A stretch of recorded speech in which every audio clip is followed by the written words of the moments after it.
Good evening, good evening, good evening. Welcome, one and all. Wouldn't harm it. That as well. It's no need to Bonsoir.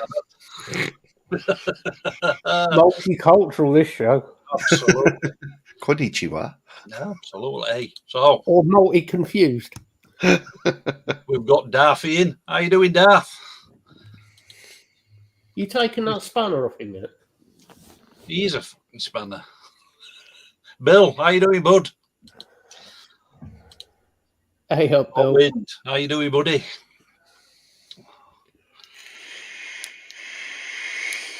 The beer went yourself. All right.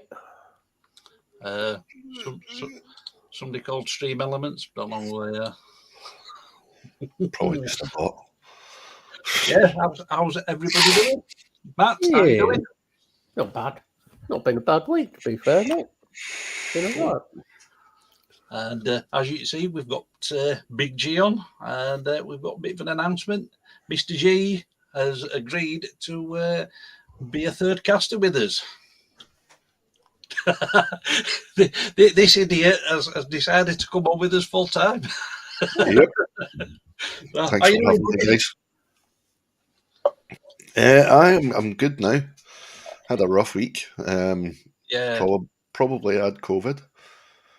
But oh no, not the communist flu. Yeah, well, everything's COVID, so yeah, it probably was just a cold. A bad one, right enough, but yeah, feeling a lot better now. Slept most of it off, but I hope nobody gets it because it's a fucking rotten cold. But yeah. This show is not sponsored by Motorhead, by the way. Yeah. Can't be a bit alone. Hey up, Bank. Oh, gold. Oh, let him in. Thanks, Lisa. All right, man. How you doing, bud? You've missed Darth talking about German sausages. We'll leave that there. We don't need to hear about Darth's German sausage fetish. Yeah. It's not worth going into. No talk of wieners, please. All I'm saying is I have seen him on cam playing with sausages. With his man boobs out. Yeah. Oh. That's all. We'll leave that there. Yeah. Don't want to scare people. And that's what they said as well. Exactly. Yeah. The were misses. You're not wrong there, Hawkwind. Yeah, there does seem to be. Seems to be a lot more about since we've had all the COVID thing. Exactly. Well, yeah. I mean, we've got into this pretty quick, so we'll probably get demonetized for this stream anyway, so whatever. Yeah, I mean, we were locked up for, nearly 2 fucking years. Things are going to get fucking worse because you're not mingling with other people to, like, build your immune system up. Yeah. Yeah, everybody's kind of compromised now. Exactly. I mean, yeah, I get the reasoning behind having the original lockdown. Oh yeah. But then when it started going on, and it's like, no, we need to start mingling a bit. Yeah. Maybe there was something in the injections they gave us. I don't know. I mean, I know a lot of people were worried about that, but I mean, I've had. I don't think there was. I think I've had the 2 main ones and a booster. Yeah. And I honestly think, compared to the rest of my family, the ones that have had this, it was my niece and my sister were over in Turkey and they seem to have brought it back. But my niece has taken it really bad and she's immunocompromised. Yeah. So she's still really bunged up, really chesty, and whereas myself, I've only been really bad since like Sunday night, and that's me feeling back to normal again. So I think I probably would have been worse if I hadn't had the. Well, we had all them people, didn't we? That as soon as they said about the injection, I'm not having that. Yeah. Well, it's them trying to track us. Yeah. Don't need. You're not that important, guys. You know. Dumbass. Exactly. We've all got one of them. They can back as easily as possible. Even not just the phones, but I mean, every time you use your bloody credit card, you've left a virtual Your credit footprint. card, your bank cards, anything. Yeah. You've got Facebook account, Twitter account. You've got all of those. Voice recognition. You know, you make a phone call, they know where you are. You've got CCTV in every bloody town, village, and city. Yeah. I personally, I think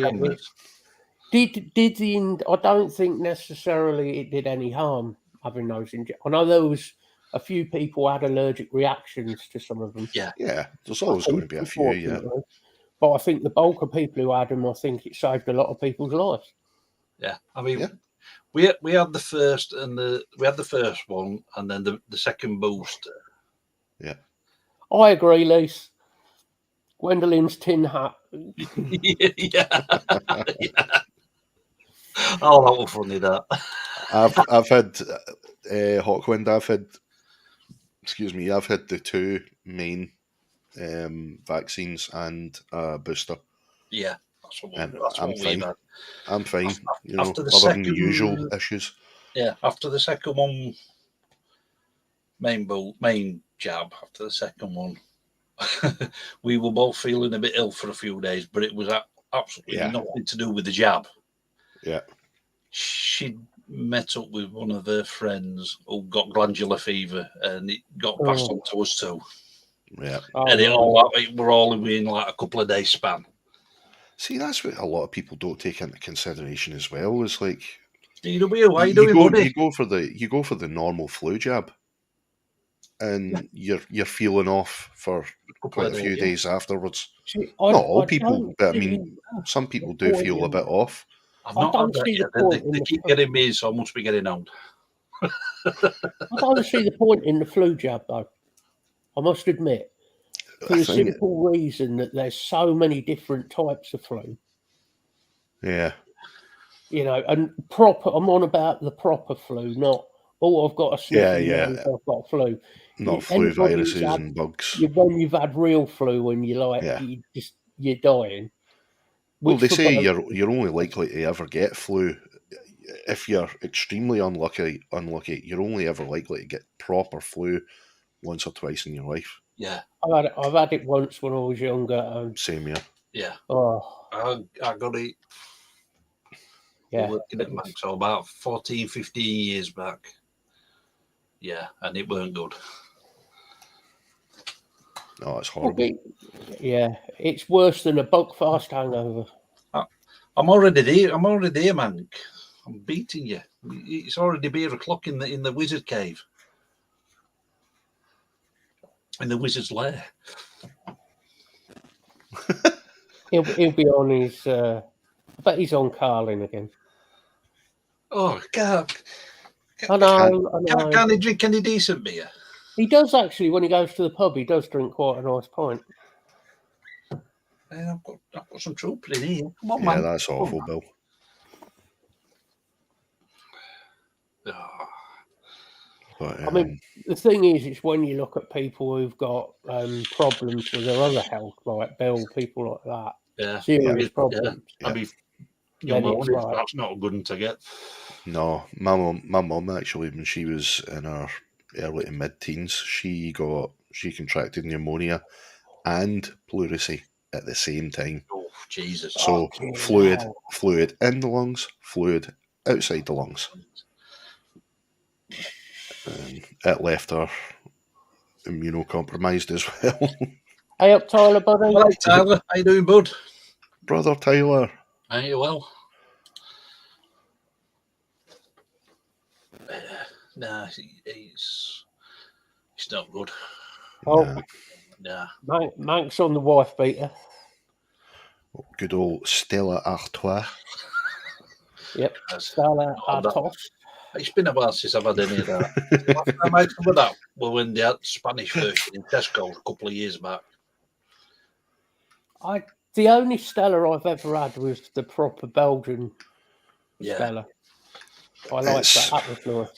I can take it or leave it if it's out of the can, but if you get the proper draft from the tap. Oh, yeah. And I don't drink, but I mean, if I'm on holiday or whatever, I still like the odd wee beer or whatever, Yeah. But if it's straight from the tap, it is gorgeous. Yeah. Well, Yeah, everything's better from the tap, to exactly. be honest, except for tap water. It's like, I mean, then you've got Guinness is better from Tyler. tap than he can. Yeah. Tyler's a Miller Lite boy. He likes Miller Oh, Lite. he's not Miller Lite or Bud Light. Well, either. As long as it's light. He's going to be swearing. Can't you drink a proper beer? He doesn't. I don't think he drinks much beer. He prefers bourbon. Maybe it's a bourbon. Oh, I do like a good bourbon. Honey bourbon. No, Honey bourbon. Love that stuff. No, I haven't. Is that just where they piss in the bottle and put the cap on? That's the one. Yeah, they leave the crumbs and the toenails in. I've got to be honest, Garth. If I was still drinking, it wouldn't be stuff like that I'd drink.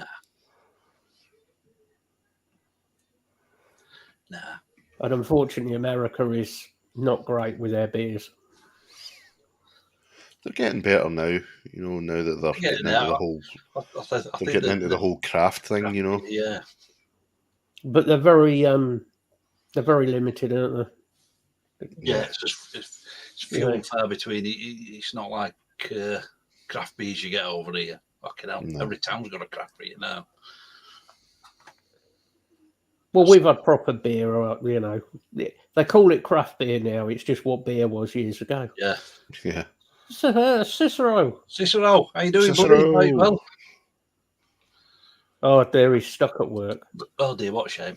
I'm not. What are you doing alive? I was very sympathetically. I like that. Sorry, I can't find any to give. Oh, I'm drinking the real hard stuff tonight. Dandelion and burdock. Oh, I Albert haven't and had that Murdoch. in years. Oh, I love a bit of Albert and Murdoch. Albert and Murdoch, yeah. There you go. I was just about to say, Mike's singing your tune there. Absolutely. Can't beat a bit of trooper, especially in a... The thing is, though, that I've had some of that, and it's not particularly a special beer, is it? It's not... You wouldn't put it under a real craft high-end beer or anything. No, it's not. It's just a good beer. It's a good... That's probably deliberate on their part. That's what you want. Yeah. I was just going to say, that's probably deliberate on their part. They just wanted it to be just a beer. Exactly, DW. Our beer's a lot better than yours. Well, sorry, yeah, I have to agree with Cicero there. The best beer in the US is imported. Sorry, buddy, but you do some good bourbon. Yeah. Your beer, yes. Wine. They do some good wines. Which I'm surprised with America. So I mean, a lot of the Irish and the Scots and Germans and Dutch and so on went over. Yeah. So you think that there would be a decent... It's turned into a beer show, isn't it? You think they'd be able to do a decent beer? You think? The one thing I want to try Tyler on is I want to get him to try Guinness. A proper Guinness. Proper Guinness. Yeah. Yeah, it's like Matt's just said. JD's a good fucking drink. Yep. You do, DW, you do many, many good bourbons. I can think of a lot of good bourbons. Not JD, you got Wild Turkey, obviously. You got, as funny as it sounds, Knob Creek, which is actually a really good bourbon. And not particularly expensive. Oh, I've got some of that downstairs, Bill. Some old peck. I was annoyed at Tyler when Tyler told me what they pay for a bottle of it and what we pay. Yeah. Yeah. It's the same with single malt. You buy a single malt over here for like anything from about 30 quid. Yeah. Oh, You can pick up a good one for about 30 quid as well, but you go to America and you're talking at least double to triple for a basic. I think what a lot of it is, Mike, you just said it there. Yeah, it's not a particularly special beer, but it's a just nice good beer. all-round beer. It's a good beer to drink. It's getting bad. Goggles are coming on. So I have to be careful, man, with how much I drink, mate. I might have one for you, but I have to be very careful with my medication because some of it doesn't react too well with alcohol. That's the same. That's why I can't drink. All I shall say is antipsychotic drugs and alcohol mixed. Yeah, it's not a good mixture. A good idea. It's not a good chemical. Exactly the same reasons. Yeah. Some of them, if you add alcohol, it's not a matter of instant idiot. It's a matter of you've got problems. You've got real problems. And you're going to make it everybody else's. Yeah. Mind you. Yeah, I'll look into it, Marvel. That's it. Odd one's not going to hurt. So I don't mind having the odd pint. You know, I'll have like a Guinness or something. But exactly. Yeah, just a sipping one. Yeah, just purely for the taste. Like I used to. I mean, it's like me on these streams. Yeah, I'll have a 2 or 3 beers, but so what? But I'm not necking them like you see on certain other shows. Yeah. The only time I'll neck it is on birthday streams. And it's my birthday, so I don't give a shit then. That's expected. Yeah, you be very careful, Mike, please. Just, I know you're not silly. I know that, Mike, but, you know, it can have some really nasty side effects. Yeah, that stuff ain't no joke. Yeah, I'm a tryptoline. You think you get angry and have bad dreams, which I know has been a problem for you, Mike. Yeah, that ain't fuck all compared to if you drink. Funnily enough, I was the same when I was on it. Really, really fucked up dreams. Yeah. Really bad. Yeah, it's some weird, you get some real, and they're vivid, very vivid. Mm-hmm. They're almost like, because the reason I'm saying this because, like, I had a fever when I had this virus, whatever it was. Mm-hmm. So I was getting, every night I was getting febrile dreams. And Jesus, some of the dreams that you have on the amitriptyline or like that, they're like fever dreams. Yeah. You know, they are just, like you said, they're just so vivid, but they're so out there as well. You wake up in the morning, you're like, what the fuck was that all about? I'm quite lucky that way. I hardly ever remember what I fucking dreamt about. Hardly ever. Lisa's woken up with a broken nose and bruises.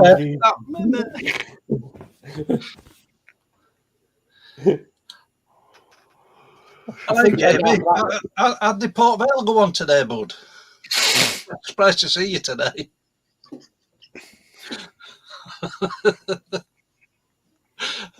Sorry, bud. I had to get that in. Was it Port Vale nil? Port Vale managed to score 0, yes. Oh, was that a double meaning there when you said I had to get that in? Because that's what Port Vale were saying. Yeah. Oh. Yeah, we might have absolutely annihilated them. What? Yeah, we annihilated them 7-0 today. What the hell? That reminds me of the time Rangers played Stranraer years ago. Yeah. This is like when Chris Woods was still in goals and Terry Butcher was still the captain, and they leathered them 9-1. And the only reason that Stranraer got a goal is because Rangers literally in the second half stood aside and went, "There you go." It was, I mean, they were being sporting, it was sportsmanship, but I mean, if I was Stranraer, I would have just went, Well, and just walked. A few years back, I think it was season after we'd been at Premiership, and we played Huddersfield. It was a midweek game, and we beat them 7-1. And it was saying I think we just let them have a goal just for out of sympathy. Yeah, but that one goal was the wooden spoon. Yeah. Last time Port Vale was famous was back in the late 70s, early 80s when Lemmy played there. That's the only thing that Port Vale has been famous for.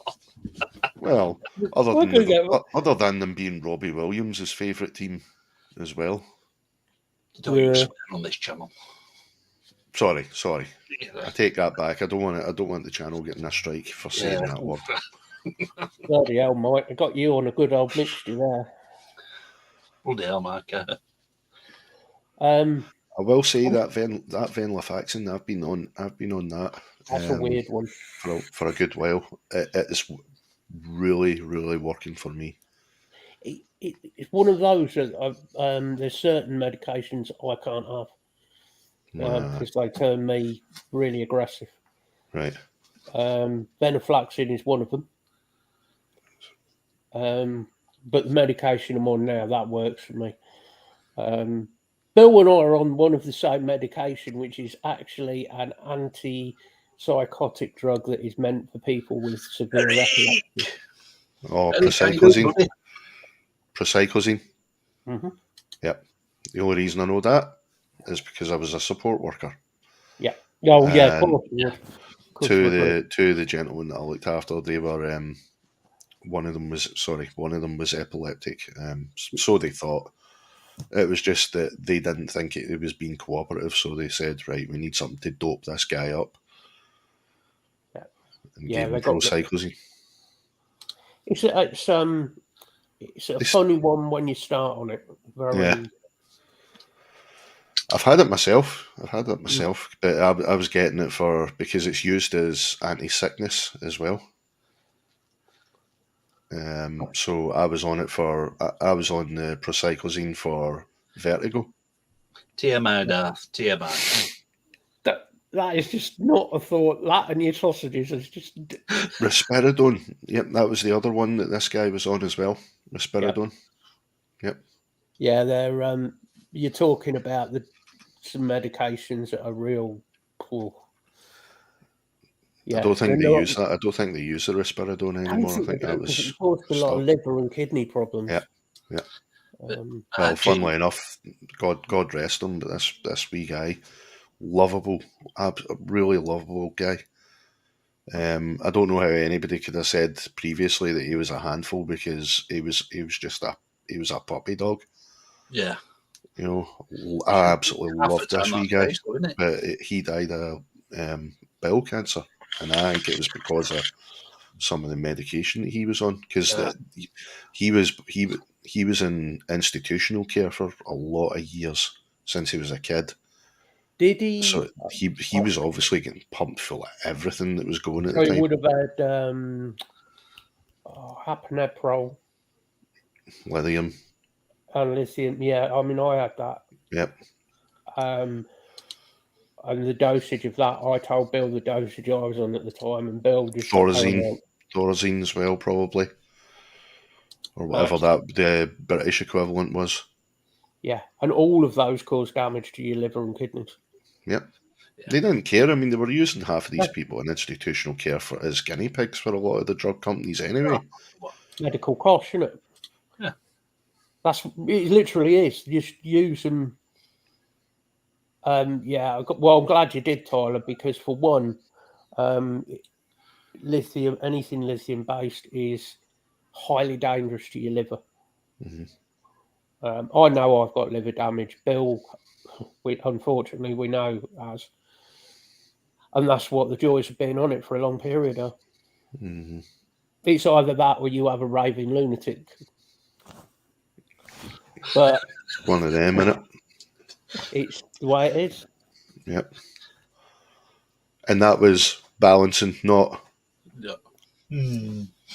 Well, you could do that if you want, mate. I think you're right, though. I think a lot of it in like the 70s, 80s, and into the bit of the 90s, it was just test it out and stuff. Yeah, I really do. Well, I mean, you think about it, these folk couldn't answer back, and the ones that were answering for them were the doctors that were in charge of the wards. So And if they were getting a cut, absolutely. for And then if allowing you them On to use the envelope, there you patients. go. Yeah. you do answer back, say, I don't want to take this medication, you're a troublesome patient. Therefore, you get it anyway usually by an injection. Or you've been uncooperative. Give them it. Yeah. You can't, you're screwed either way. Mm-hmm. Yeah. Well, yeah. See, I can understand that, Bill, because but the whole time that I had this virus, like my stomach was really playing up, and I was vomiting a lot of the time, so I couldn't keep my medication down. See, for that 4 or 5 days, Jesus, I was so fucking unstable. I was like Heather McCartney's leg, just fucking severely unbalanced. Yeah. Ideal world, none of us would have to take medication, but unfortunately, we don't live in an ideal world. No, we never will, mate. Never will. Yeah. But you want to check out some in December stuff, Eric? I will do, aye. Because I'll tell you what, he's just put a video out. I think it was yesterday. He gets some absolutely amazing tones. I'll need to check it out, actually. Yeah, he's just done one on Jet City, and I'm gonna steal some of his settings and try it out on my Jet City. I'm gonna go and sub right now. Yeah, he's a good bloke, Eric. We keep trying to get him on a live stream, and he keeps saying his English is bad, but he's... Hold on a minute. Eric, have you heard us lot talking? Yeah, exactly. I'm a Scotsman. I learned English very well. All right, Sam, how you doing? Yeah, you're not far from me, down in South Yorkshire. Exactly, Eric. It's all down in the cab. Don't matter what amp you've got. If you've got a shit cab, it's going to sound shit. You can have the best amp in the world. You've got a fucking Yorkshire. Well, I don't know what you can call that. It's an invasion. With the lads from Yorkshire, we're taking over the world. In December, Inner Eyes, is that's him? In December official, that's it. In December official. Germany based? Belgium. Okay, I've got the wrong one then. I've got a German band. Let me find his link and I'll put it in chat. Because I'm always on the look out for new stuff.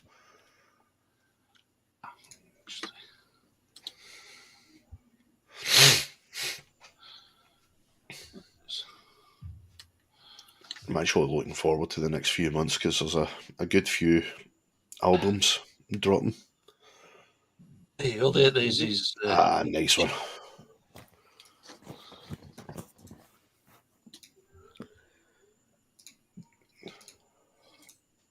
Yeah, comes up with some good stuff, does Eric?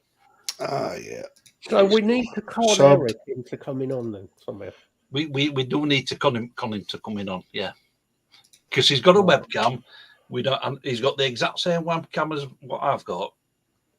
Because we sent it him. No excuses, in other words. Exactly. No excuses.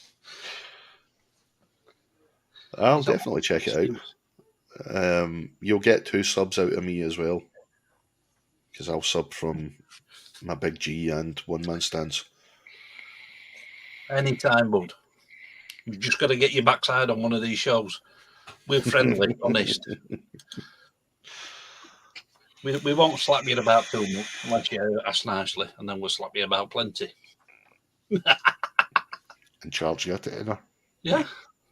Oh, yes. We've got to charge your fee. You don't get out for free in this life.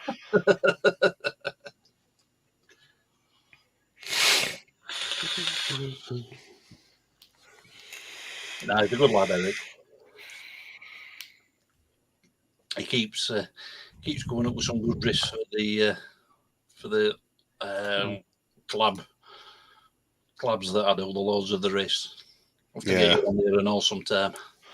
I really need to get back to doing music again because this past week or two I'm on nights this week, so plan is for this week is I think I'm gonna while I'm working this week on nights is to put the drums together for the next Lords of the Race and get that out.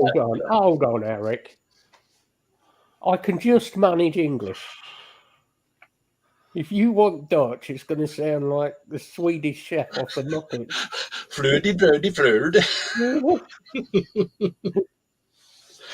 The Swedish meatball. Now I've just insulted Holland as well. Yeah. Oh dear. What's new? I'm always insulting someone. You insulted afterwards, so you might as well crack on with the rest of it. Exactly. I don't want people to feel left out, do we? I'm sure there'll be someone out there who'll be offended by something that I say. Absolutely. Someone offended by everything anybody says these days. It's what I say. You've got the right to be offended, and I've got the right not to care.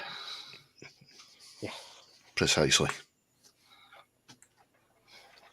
I mean, the other night, Thursday night, we were watching Young Frankenstein on Nick's channel. Yeah. And his Discord. Right, he does like a movie watch party. It's only just started past couple of weeks, but he does a movie watch party on the Thursday night. And we started with Monty Python and the Holy Grail. Oh, classic. And then the second one was on Thursday night, and it was Young Frankenstein. And see just the difference in the style of comedy. Yeah. You would not get away with well over half of the jokes that were in these movies. No. Do you know what I mean? It was funny. Because everybody's also, oh my God, they said that. Not yet, believe that. Not yet. But what I might do is I might do it as a reaction video. I might check it out and do a reaction to it. Not done a reaction to a song for a while. Yeah. I haven't listened to it yet. I saw it earlier when I was. I haven't listened to Amon Amarth for years. It's been about 10 years since I listened to them. I think this week I've been stuck in a loop of Exodus and Testament. Nothing wrong with that. Absolutely nothing wrong with that. That's all I've been listening to. They've got a new album coming soon, I hear. Testament. Yeah. I think they're each still out a minute. Yeah. Anthrax as well. Yes. I think Gary's got most of the next Exodus album written as well.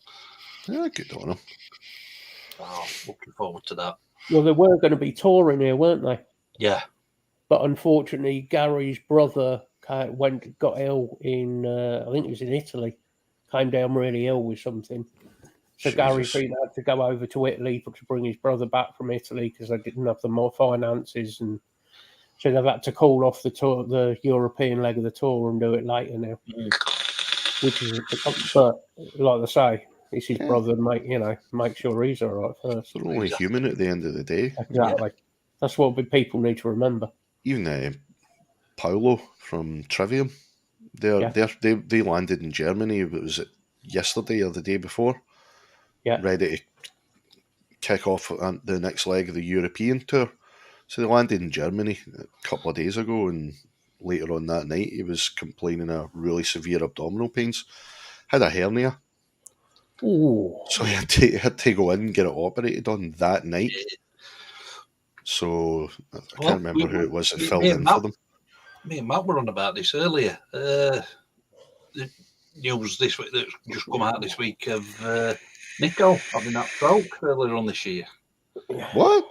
Yeah, Nico McBrain had a stroke in January. He had a TIA.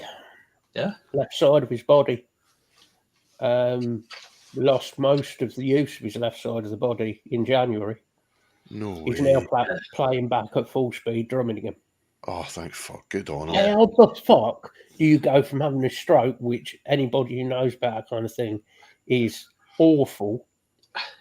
I mean, it's terrible for anybody to have, but somebody like with that talent. Yeah. And now he's back at full speed. Yeah. Well, if you have that kind of talent, I suppose you'd be like. Yeah. I really want to punch him. I really want to punch him for the fact that he's that talented. It's like, you bastard. I know what you mean, though. But you'd be I doubly. think they've done well to actually keep it out at press for this long. Aye, because I hadn't heard that bloody thing. He's not It's like only that. been announced last couple of days. He's not like that. He's not that type of guy. He's not. He doesn't. They've all been really personal about their own. You know, they've been since they started. They've been really good at separating the personal life from the on-stage personas. Do you know what I mean? But at the same time, they've all been really conscious about their health as well. Darth, we shall ignore that. Yes, we are. I'm purposely ignoring that statement.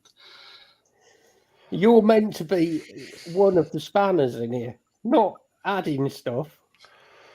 You spanner. It can be some taken away, mate. It can also be used to hit him over the head with if he's not careful. I can soon drive down to Cardiff. Yeah, if you want to be in our gang, you need to abide. Yeah. See what you did there, hey. No, but I mean, they've been really good at keeping this personal life separate and keeping their health on top. Yeah. I've got 2 channels, Sam. I've got Wired Talk with Big G, and I've also got my music channel. That's the one right there, streaming. Nice one. But no, I mean, Maiden are superhuman, if you ask me. Oh yeah. What were it? 4 or 5 years back that Bruce got his throat cancer. Yeah. Yeah. And you know, the doctors were worried that he wouldn't be able to. That he wouldn't. He might not even be able to sing. Never mind hold a note again. And he's still warbling like it's nothing to him. Oh yeah, fair enough. He's not got his full range back, and I don't think he ever will. Mm-hmm. But I think his voice is still better than a lot of fucking guys in the 20s and the 30s. Mm-hmm. Yeah. Do you know what made me laugh about that is when it happened, and I'm not saying the cancer bit's funny. It all happened, and luckily they got rid of it and treated it and so on. And everybody was thinking, shit, you know, that's his voice completely gone. It came back. I put it down as different, in my opinion. Different. Yeah. Still like his voice. You have people in the music press going, oh, his voice just isn't the same, he should quit, he's this, he's that. It's like, hold on, you fucking idiot. The man's just had cancer, survived it, comes back from an operation on his throat, and he's like singing with Maiden, you know, that. Yeah, and still running around stage like a fucking idiot. Exactly. And sometimes falling off. Yeah. But I mean, the thing is as well, though, that people forget is the older you get, the less your range becomes. Exactly.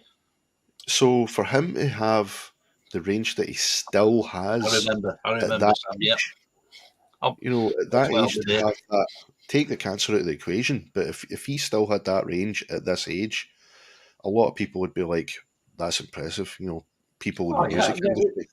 But to have cancer as well. Chuck Billy. Not many people that keep that sort of range. Rob Alford. No. Rob. Yeah. But I mean, look at Chuck Billy as well. He had throat cancer, and I think his voice has got better. Yeah. I've got to admit, I've always been a big fan of Chuck Billy's vocal style. Anyway. Yeah. From Low. Well, no, actually, from The Gathering was before Low, wasn't it? Yeah. Aye. Yeah. I'd say from The Gathering on. I loved all their albums, don't get me wrong, but from The Gathering onwards, that was it for me. Testament or just like. I resemble that remark.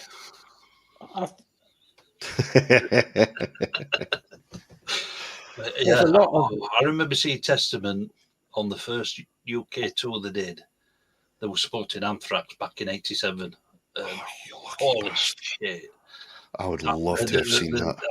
That were a fucking absolutely manic fucking gig. Back in the days when there were no fucking barriers, stage diving the fucking lot. Yeah. Oh, fucking manic. That's very true, Bill, actually, because, I mean, the acid burns the esophagus from reflux. Yeah. So that was really impressive. Bill used to have a good voice. So I've heard, yeah. Until somebody punched him in the throat. I apologise for that. That was a bit harsh. And he had to do the same. Please don't sing that. No, somebody actually punched him in the throat. Yeah, no, he did. He told us. Voice box. Just to drop you in it there, Bill. Oh, speaking of Bill, I tempted fate the last time I was on here. Because remember, I went, hey, Bill, look, the headphones you gave me, they're still going strong. They packed in the week after. Oh. They came from here. Yeah, but how many years did that take? So I had to get myself a new set. Well, I told my dad to get the same headphones out. The Presonus ones. Wire Talk with Big G yields a channel with I'm Big G and I only talk in caps and I will hunt everyone that makes me mad. What?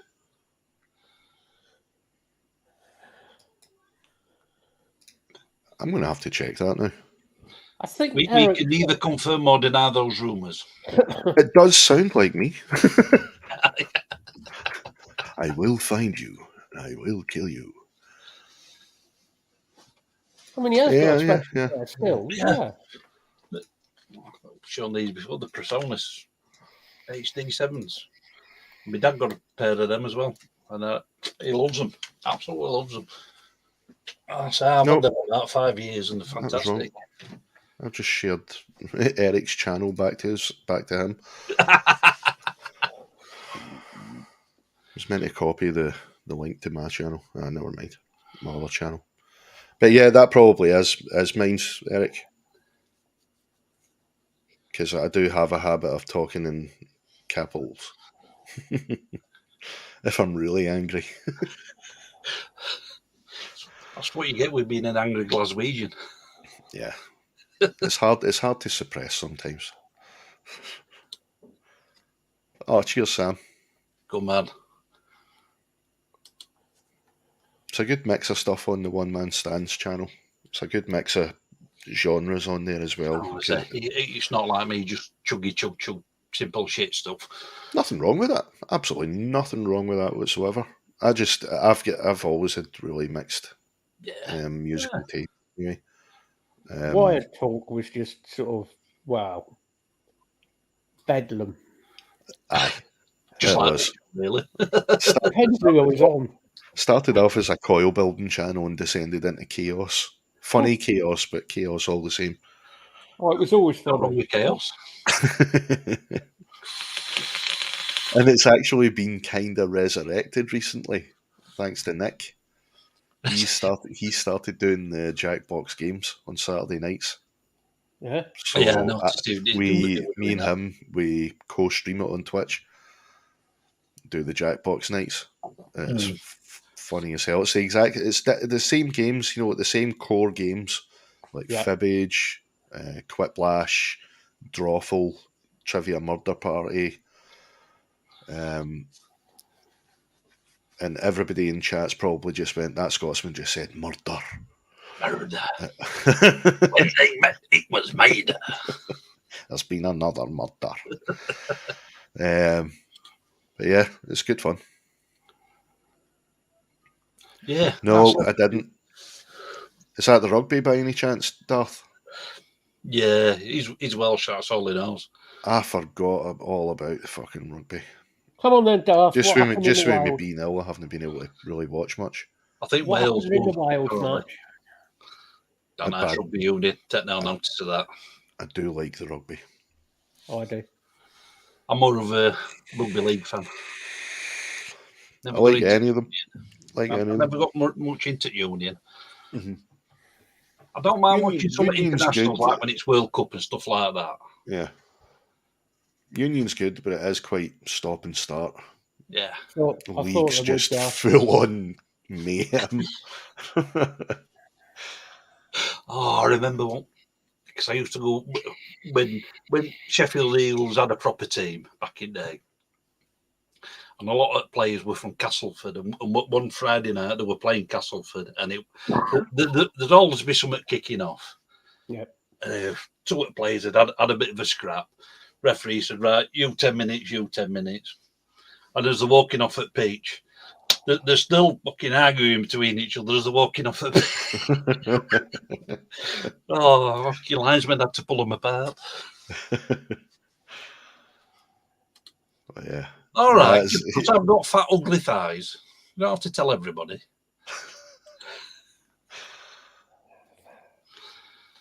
Nubbly knees. I'm actually surprised, Darth, that Scotland beat them. But I did the last Scotland game I saw in the rugby, though, I have to say, Scotland do seem to have a really solid team now. Finally, saving up Eric. Because I haven't seen Scotland have a decent team since was it Craig Patterson? I think he was back some years. Yep, he was the captain at one point, but he was one of the best kickers of the game.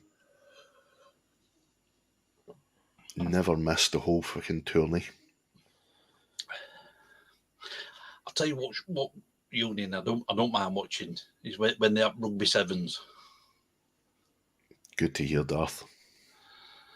I'll need to keep an eye out for it again though, because I do like following the major tourneys. Sometimes I like watching that Hong Kong sevens that they do every now and again. I think that's fun to watch. Yeah.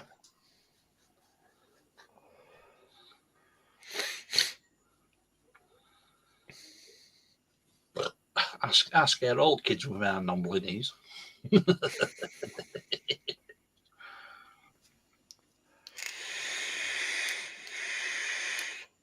Yeah, sevens is fast. Shit. Almost launched my vape there. I imagine you playing rugby somehow, Bill. I can imagine you being the ball, but not playing rugby. Or the mascot. You just imagine Bill there with pom-poms. You know, I put things like that in my head. Oh, you're welcome. Mind you, that is a better thought than the other thoughts I had in my head from Darth. Well, that was. I just had like an Aphex Twin video in my head there of Bill with pigtails and a cheerleader outfit and pom poms. It was like Aphex Twin. Go on, Bill. Okay. Change the subject so I can think about something else, please. All right, then. Sorry, Bill. As a St. Trinian's girl.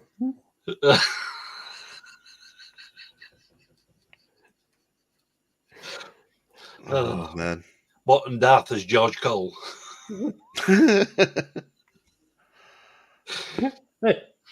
It's he's admitted it. He was a hooker. Oh, well, are we on about rugby still, or just other stuff? When I played in high school, I was in the boiler room. Very well. Whatever we got up to in younger days, that's where it stays. Oh, you sure will, Bill. Don't you worry about that. Bill, knee injuries are really common, though. Anything you say, you're going to get grief for. Especially with us.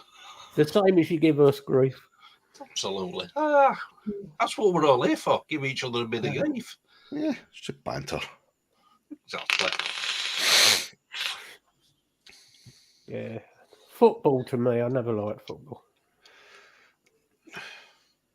I used to be really into it when I was a kid, but once I hit my teens, because I was like just outside of Glasgow, it was Rangers and Celtic were The fans were just constantly fighting back then. They still are, but that was fuck all to do with football, though. It all came down to the religion thing, didn't it?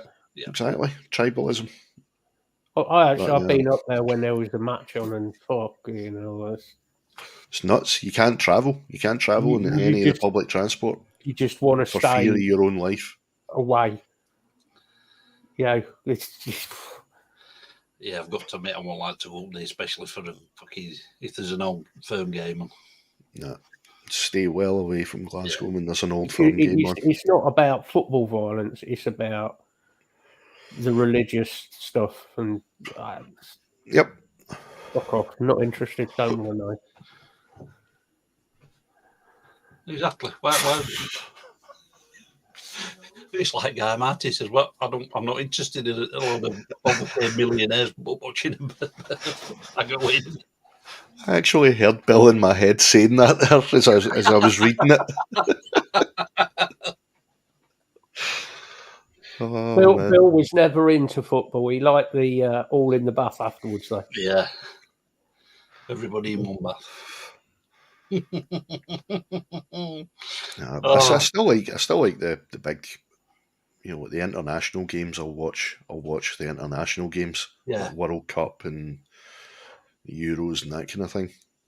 I don't mind. League football, can't be arsed with it. Really can't. Yeah. Only time I really watch any league football these days is if I'm up at my dad's and he's got it on. Aye. I know like people they maybe support their own team from the town or whatever, but I mean technically yes, I'm a Millwall fan, but that was from growing up where I grew up. But we'll not hold that against you. The guy that trained me for when I was working in BT was a Millwall fan, and he told me some horror stories. Oh yeah. Yeah, I knew growing up. I knew quite a lot of the people who were involved in like the football violence side of it. They're all well-known people around that area. But they were all this bollocks about we enjoyed the violence because we loved the team. No, you didn't. It was pure. You wanted to go and have a fight. Yeah, all it fucking was. That's pretty much what he said as well. Didn't go for the football. Football had nothing to do with it. No, the football was just a venue and nothing more. That's why you get a lot of them, especially in Germany, just picking a field out in the middle of nowhere, and that was a big scrap in there instead. Well, why not do that? If you want to go and have a fight with a load of other people, go and have a fight somewhere else out of the way. Fine. But it gets ridiculous, especially, Glasgow, Celtic and everything, it gets bad up. It did. It's nasty. I remember where I grew up, faithfully, you had three schools. There was only 3 primary schools. You had I feel for you, Bill. You had one strictly Protestant school, one non-denominational, which was the one I went to, and then one Catholic school. The non-denominational and the Catholic school were at opposite ends of the town, and the Protestant one was right in the middle. So each day they had to cross paths on the way home, and pretty much every day, either myself or one of my mates would get punched or kicked, whatever. You know what I mean? Every day on the way home, just because. Oh, you're a Rangers fan? No, I go to a non-denominational school. I haven't been christened or baptised. I don't follow religion. Couldn't give a fuck. And that's why I got out of football. Yeah. Because it was just... Yeah, not American football. Fuck that. No. Soccer is what Americans call it. Football. Don't even get me started on American football. Oh, I've had this argument with Nick and his mates as well. I love just winding them up about it. I've played We rugby invented the game. We get to keep the name. I played rugby for a lot of years, then broken a lot of bits here and there over the years. Same. And it's a lot tougher than fucking American football. Oh, yeah. Well, no protective gear for a start. Nope. But I know. I mean, I don't mind watching American football. Sometimes it's quite good, actually. But it is. It's a good game once you kind of wrap your head around the and basics. yes, Bill, I would 120% agree with you there. Yep. The Biker's Way of Life. That is another one, as you well know, that I have been involved in for a long time in my life. It's always been my way. This is the way.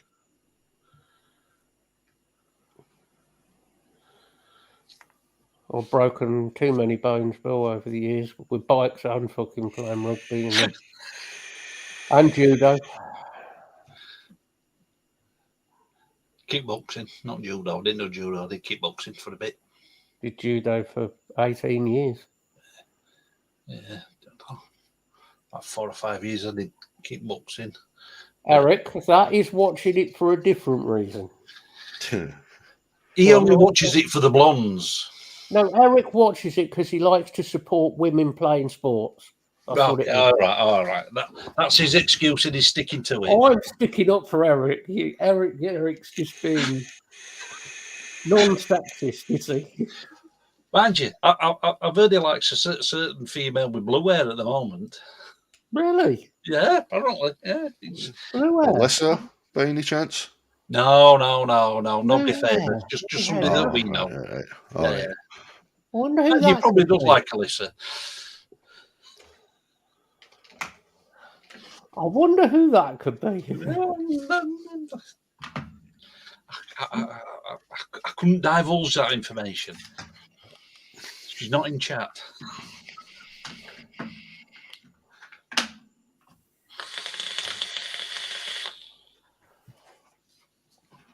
And why not? It's a Saturday night. She's doing bugger all. Hey, oh, Bill's talking about hookers again. He's obsessed tonight with hookers, isn't he? He's on one tonight. Is there not many hookers in Whitby then, Bill? It's not October. It's not Goth Week. I've got to go up for Goth Week again at some point. I love it. It's fucking brilliant. It's so funny. We keep saying we're going up for... You never been? No. Oh, my God. Some of the shit you see there, mate. Even if we just go up for a day, we keep saying we're going to go up. There we go. You have no idea. But... Yes, Bill. I've got one word for you, and it ends in Ollocks. I've just got this vision of Bill sitting there now going...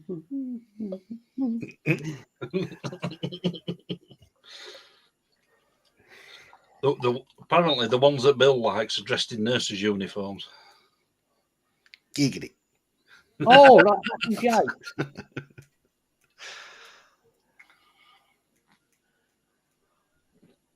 Cybergoths. Oh, for fuck's sake, Mike. It looks like somebody's run into a pack of crayons really fast.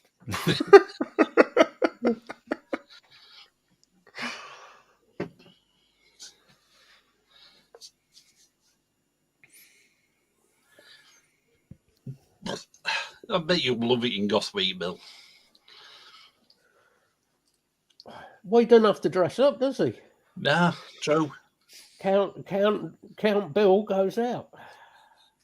Yeah, we noticed that, Bill. We did notice that. You see, Bill says he's ill, keeps having to go to the hospital because he's ill. Yeah, I think he's just getting his fulfillment of his fetish. I've got a pain in... Where is it? Low down. just below the groin. I've got like a cramp sensation. It's really tight.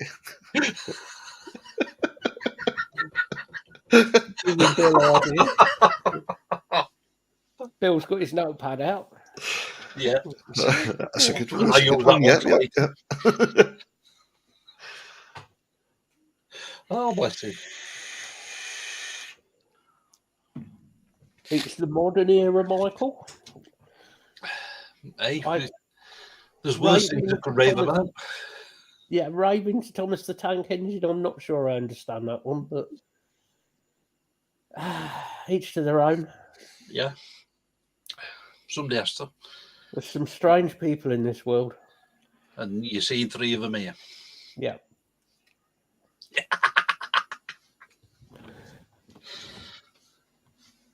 It's the normal people you've got to fucking worry about.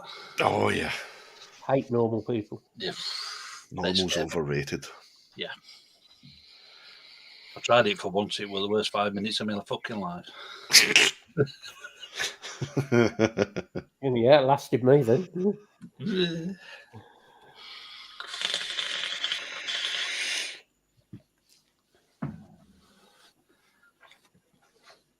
That's only because Big Boss were here. I thought, Bill, there was that bird that you'd seen at some concert you went to. Which one? He's got that many. Oh, he has been a bit. Yeah, I think he's just a big tart, is our Bill.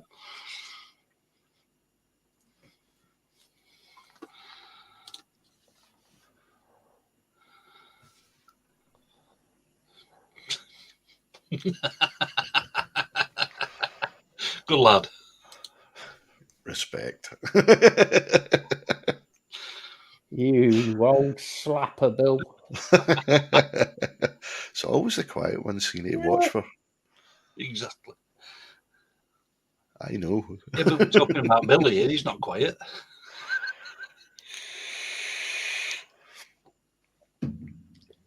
He's getting worse with age, I tell you.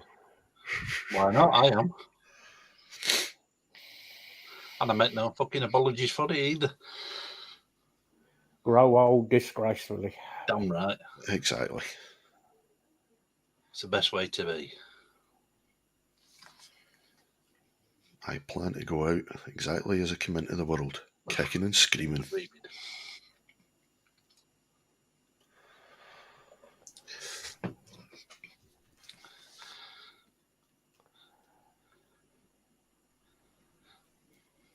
Either that or doing something silly on my bike. Which I probably end up kicking and screaming. Yeah. Eric. Now Eric's sitting with a notepad and pen. Yeah. What was that then, Bill? Be very wary of the advice you take off Bill. Oh, Jesus. Oh, God, here we go.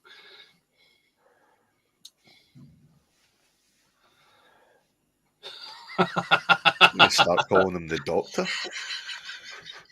The doctor is in. And out. And in. And out. Chuck it all No about. wonder you're feeling so tired lately, Bill. Yeah. Oh, man.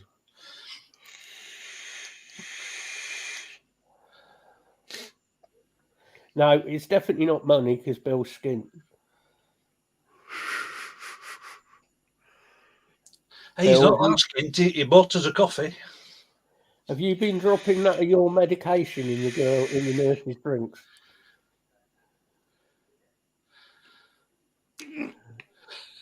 Again. Nice.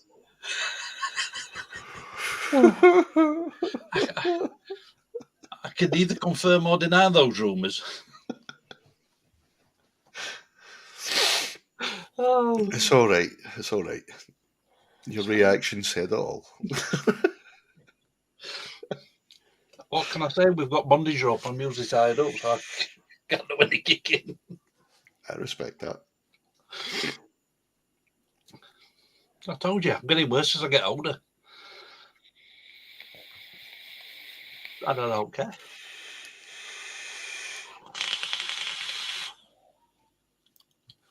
Why change the habit of a lifetime, mate? Absolutely. I'm old enough to know better and young enough not to give a shit. Yeah. Good way of looking at it, yeah. Absolutely.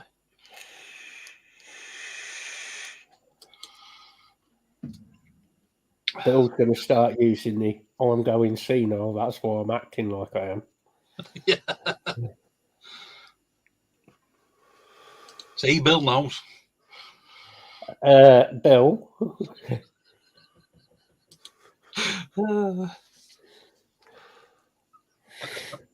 That's how he hurt his back. It was lifting the nurse into his feet.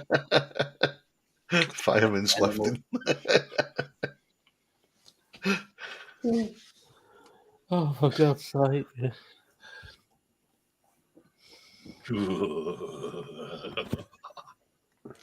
I love you in your spike-tailed boots.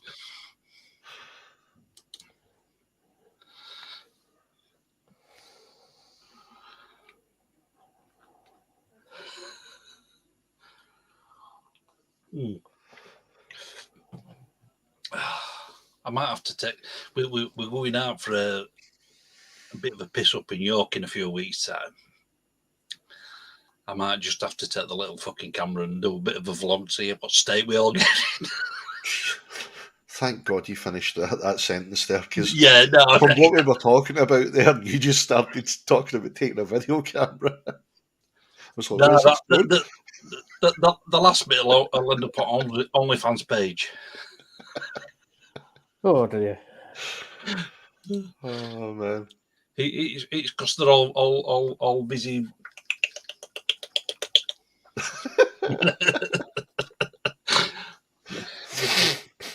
They can't type with one hand.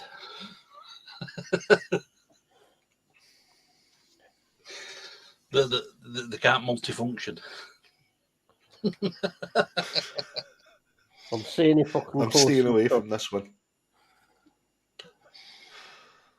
That's probably best thing to do. That, Jay. if this was what? Don't they want to talk about like? Did the audience not want to talk about things like a bit of bondage and BDSM? And apparently not, except for Bill. Bill's well up for it. Apparently, Bill's well up for that. Well, I mean, Bill's that old. He invented it. Well, his name before he changed it was the Marquis de Sade. Yeah.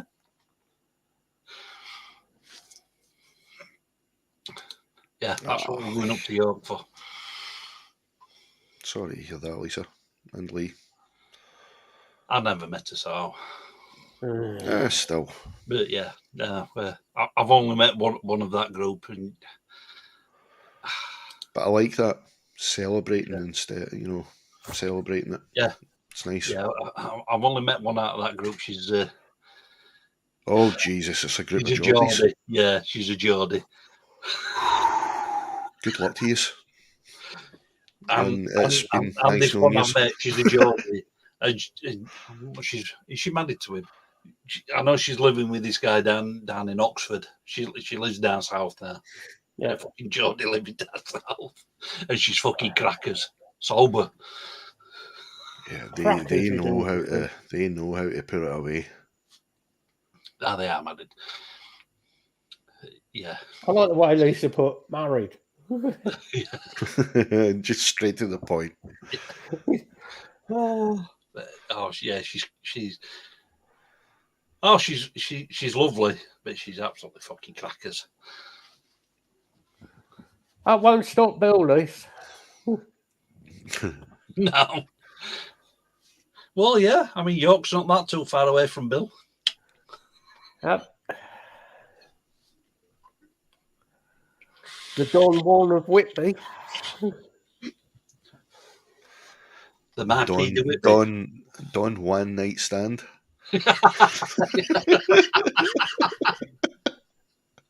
Oh. There you go. There's your title right there for the vlog. Oh, fuck yeah.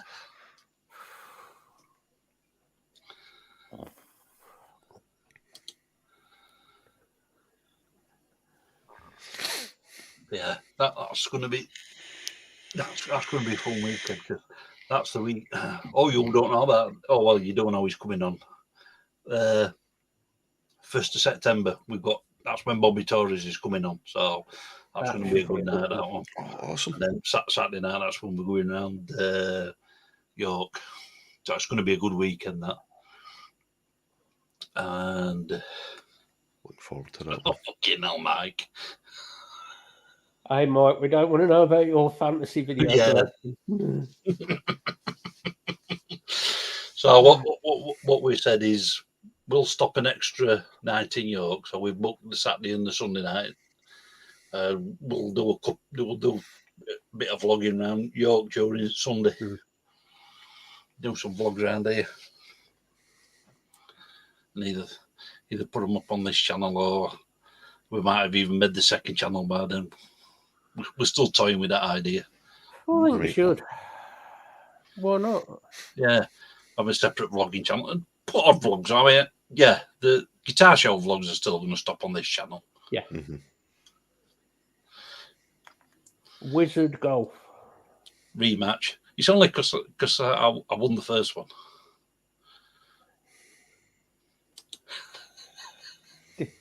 Did you cheat? No. I didn't need to cheat. I'm just evil.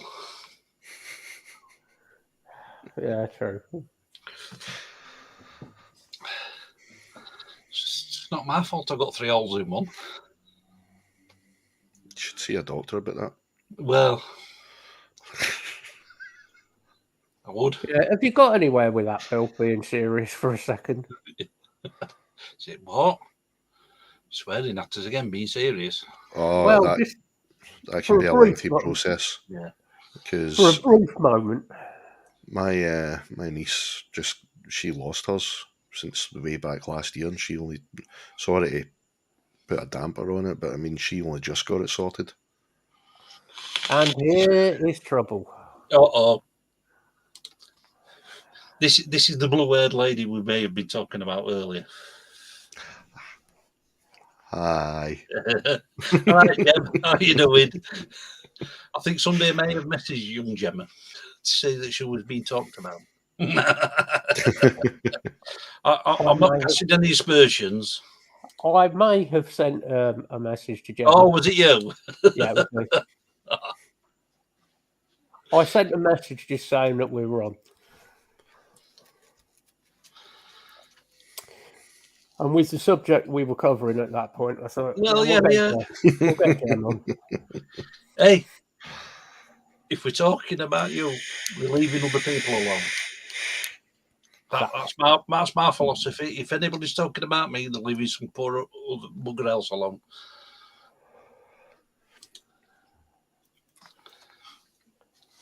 That's why you went quiet for a couple of minutes. You were,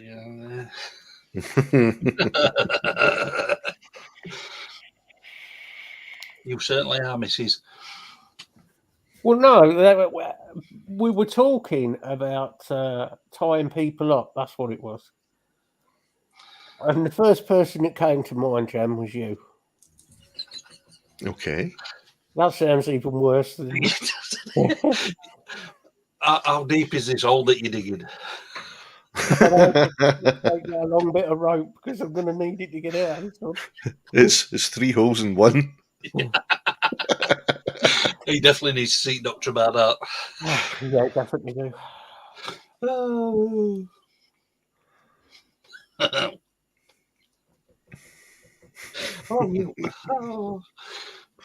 You don't want to know where I went there.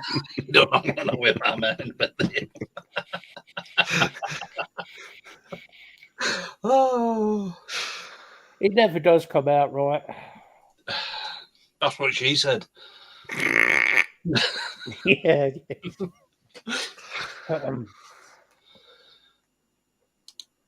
That's your excuse, and you're sticking to it.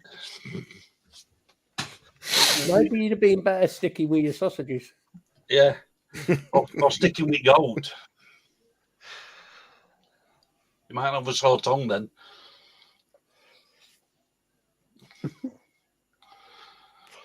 Oh, you think Matt's bad, Gemma? She's been. Hi, my name's G. Yeah. Hanging around with me and Lisa long enough. I have the mental capacity of an 8-year-old. As old Not as that? everything sounds dirty, just 95% of it. That's just the way I am. I bet you can. I bet you can, Bill. Can you tell me? Because I was gutted when B&Q shut down.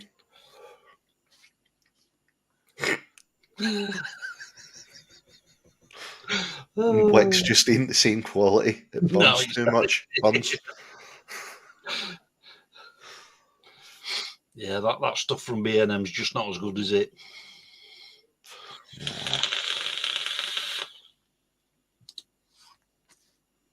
Hey, whoa. Easy, Tiger.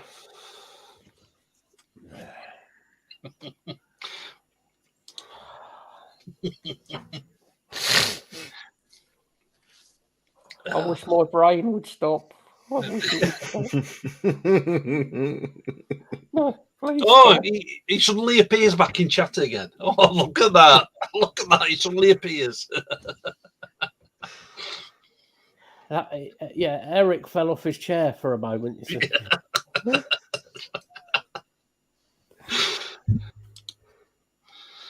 The lady with the blue hair appears and Eric suddenly comes back into chat.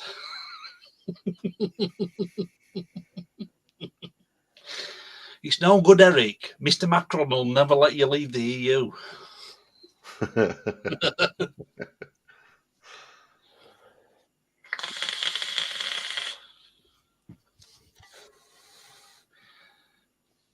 Caught a whiff of blue. He made him sound like Pepe Le Pew. Oh, mon chéri. l'amour.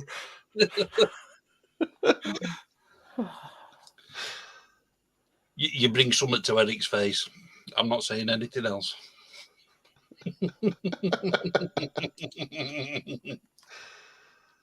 Yeah, really perk him up. Oh, yeah. Oh, yeah, Eric.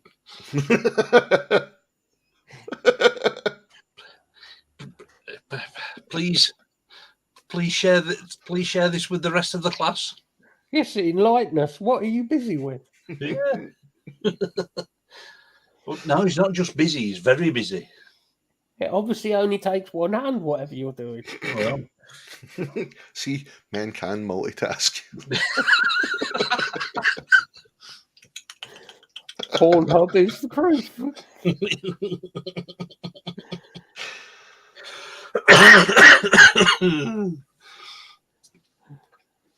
No Belgian blonde at the minute, just a goblin.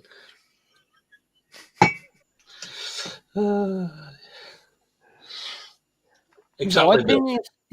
Typing is one word for it, Bill. Yes. Yeah.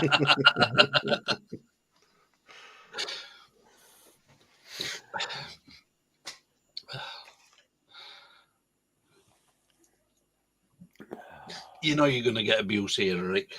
You love every minute of it.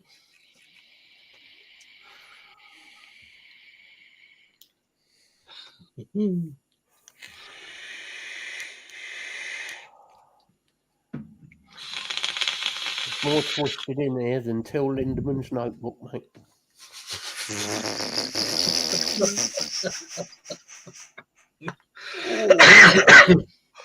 Which is something I was actually going to bring up on a serious note.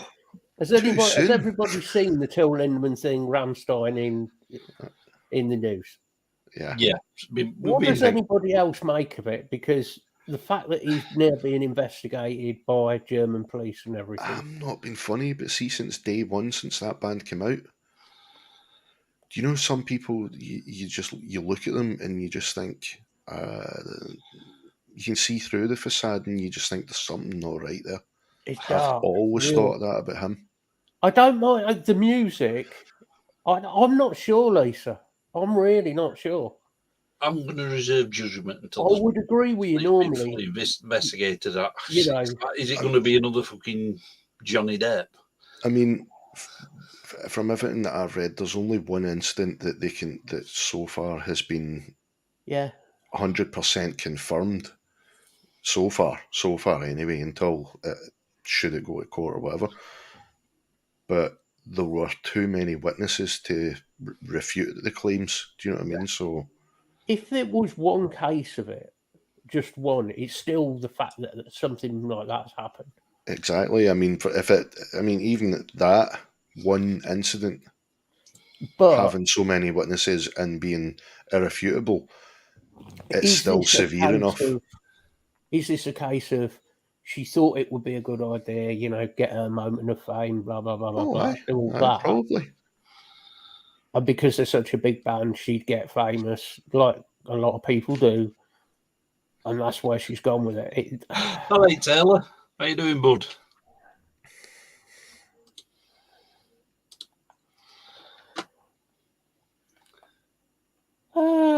Yeah, but I do like some of Rammstein's music. I do. I mean, Taylor obviously don't, but it was the one that I heard. It was a real while back now. You're going back to like beginning of this year, end of last year. This one, and it was him, a few of the others of the band, and some of the crew, or something like that. Anyway, and they basically locked this person in the room with them and just totally demeaned them like they were the lowest of the low. Mm. You know what I mean? So that's the one incident that even if that one incident's proven, he's fucked, because that is a really serious fucking offence. At the same time, the stage show is very much like that anyway. I'm not going to say how the demeaning went. I've already read it. Yeah, leave it to your imagination. But yeah, it is as bad as everybody's thinking. Yes, aye. So that's all I'm saying. But I think Eric and Taylor have got a bit of a thing going off here. Part of me hopes it isn't true. Part of me really does hope it isn't true. But a lot of this stuff comes. I mean, we've heard about so many people over the years with media. Yeah. I see America. I meant to say this as well. America again. Sorry, any Americans, but it's Big G's pussy. There's 3 creatures on the bed at the moment. No, 4. In Alabama at the moment, so a very intelligent place of America. In Alabama at the minute, sorry, I was saying it how I see it, mate. In Alabama at the minute, somebody's setting fire to churches again and blaming it on black metal. Yeah. We're back to that again. Yeah. So America's going to go back down the route like we went years before. All metal is evil. Everybody into it who wears a t-shirt.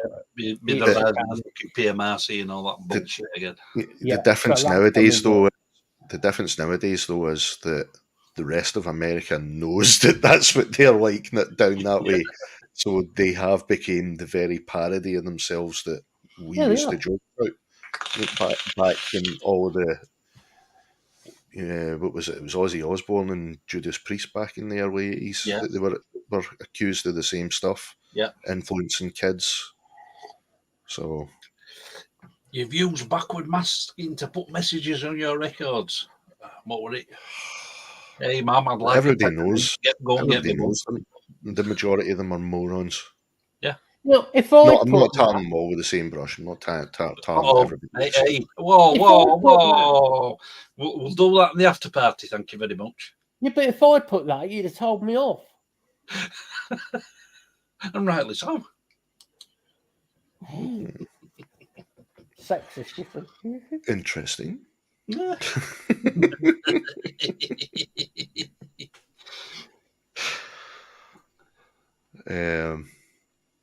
But yeah, it's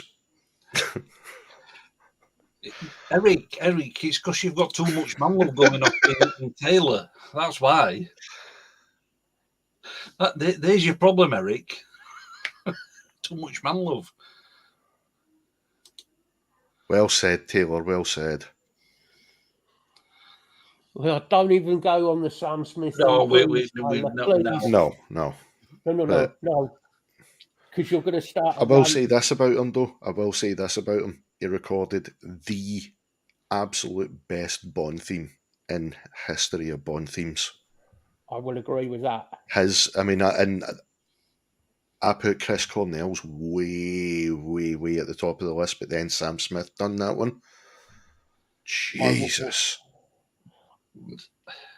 I will. Oh, good. I'm glad you do, Jim. I will stop giving his mind that long fantasy, Jim. He's bad enough on his own.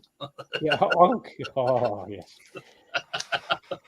Yeah, but the other stuff that Sam Smith is doing, well, just don't want to go down that one because I know Lisa is sat there ready to pound the keyboard and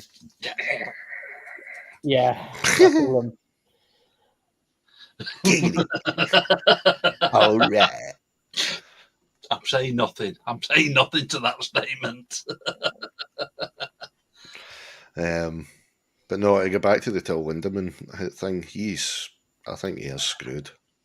And even if he's found not guilty, that's it. It's over for him and Ramstein. Yeah. I'd be very surprised if he was found not guilty and they said, right, come on back, because Taylor's heading for a ban here. I mean, whether you believe it or not, look at what happened to Michael Jackson's career. Yeah. Do you know what I mean? Yes, he still had a pretty substantial following, but it was never as big as it used to be. I personally don't believe of a lot of. I believe there was a lot of weird stuff. There was some weird stuff. No, and he was he was a tortured soul right from. I mean, what was he? 5, 6 years, 6 years old when he was forced into it by his father. I want to say, he never had a child. If you look at the whole of that family, they were all controlled by the dad. Yeah. Yeah. He never had a childhood, so when he had the money, he had a childhood. Yeah. Yeah. And a lot of what he did in life was to be a child. Yeah. All right, it was a bit strange to everybody. And then he got to a point where he was taking drugs to go to sleep, which he's not the first one to do that.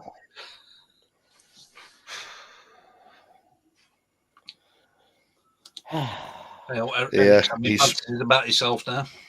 Again, as I said, it's whether he's guilty or not. His career is never going to be where it was. Yeah.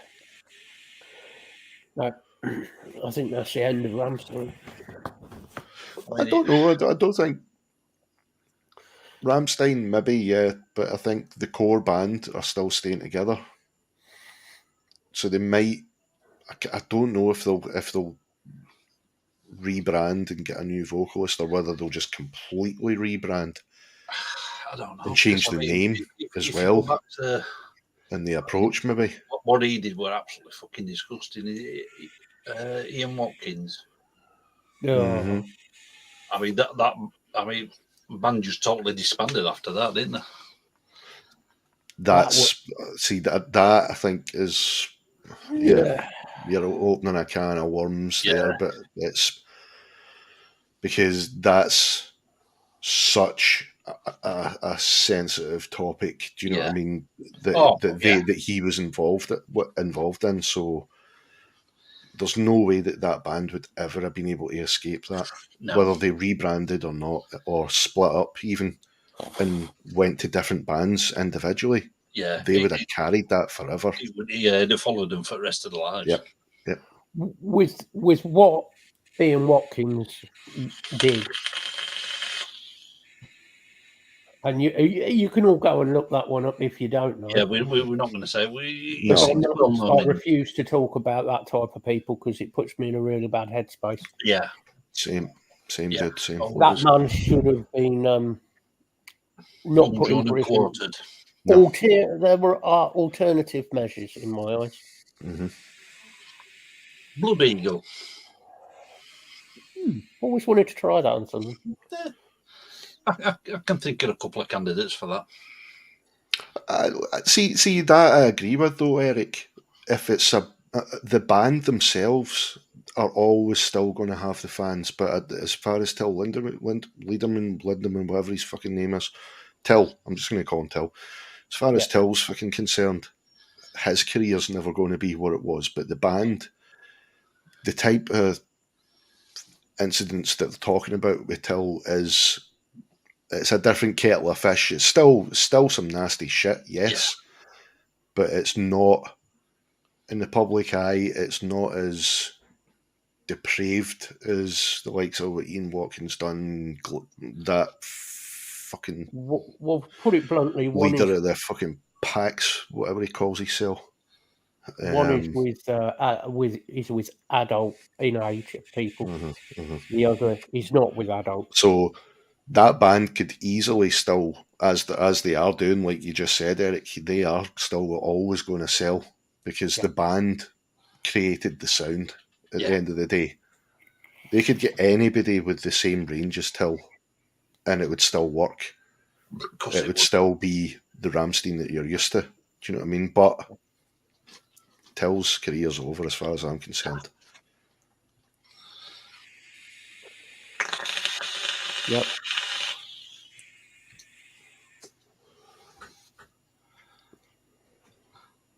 That went out there, didn't it? But I mean, that's the thing as well about the music industry. Not even just music industry, but showbiz in general. It's rife. Yeah, it's rife. Mind you, it's like what we said before we started. It's not a new thing. It's been going on since fucking rock and roll started. Exactly. It's and it basically does stem from having everything that you ever want. You get. Do you know what I mean? So you get to a stage where you have everything that you ever wanted, and you're like, okay, what now? What am I gonna try and please about myself next? And then it goes to the depraved. But they still think they can get away with it because they've got fixers for that kind of shit. Yeah. Whereas us three, we're depraved to start off with. Yeah. Most humans are. Exactly.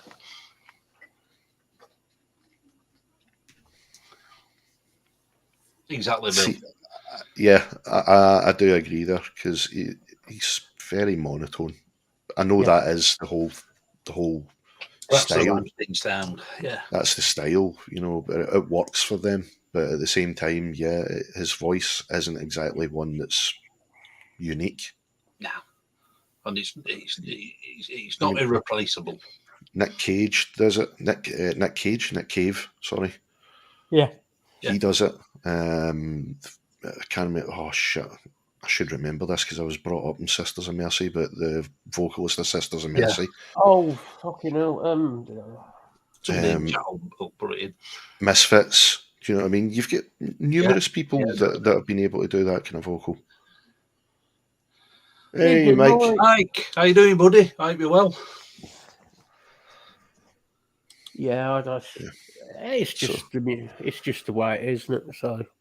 So I mean, if that's the case, though, Eric, if they are still selling out, then that's good in a way that the band are still going to be able to carry on. You know, I think they will. That's a good sign for them, at least, that they'll be able to just get somebody else in, and the fans are still going to be hungry for it. So all the accusations that have come out are all against Till. Nobody said anything else against the rest of the band. Well, as far as I know, that incident I was talking about, there were at least one or two members of the band there as well, but they were kind of like, what the fuck is going on here? You know, they kind of said, no, look, we're leaving kind of thing. And from what I can gather, he was like, nobody's leaving. This is happening. But, yes, Bill, we know you don't like Andrew Aldridge. Yeah.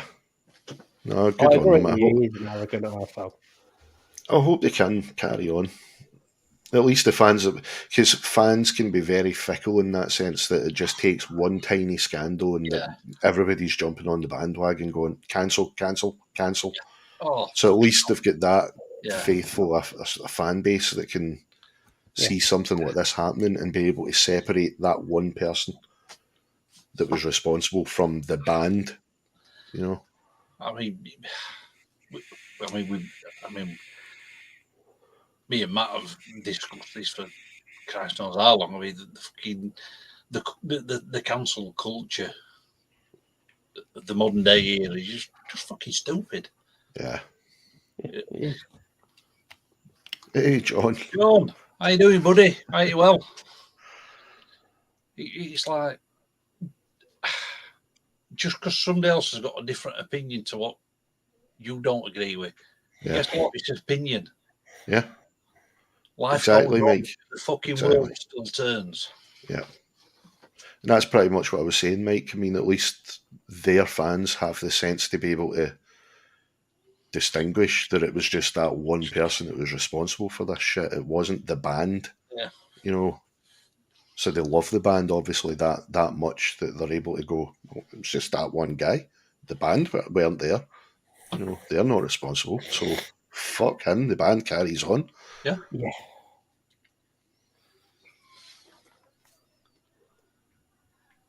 I think the only time when a band has to stop is, like we say, sort of, if it's something extremely serious, like Ian Watkins type. Yeah. Yes.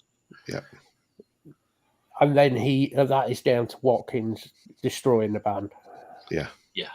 And again, that was because of the severity of the crimes. The thing was, at the time, no doubt you guys watched it as well, and at the time it was all happening, he was hardly, the band were trying to say to him, you know, what the fuck is going on here? Why are you acting so weird?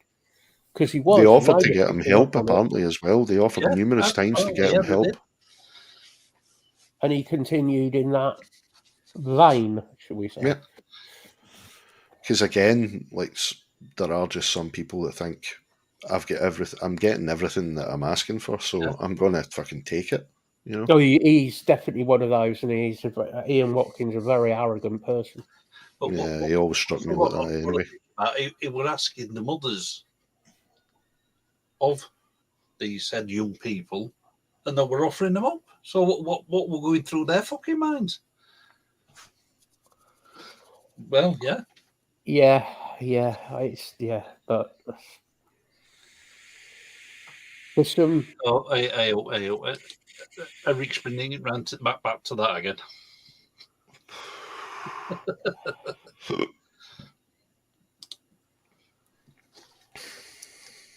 Uh-oh.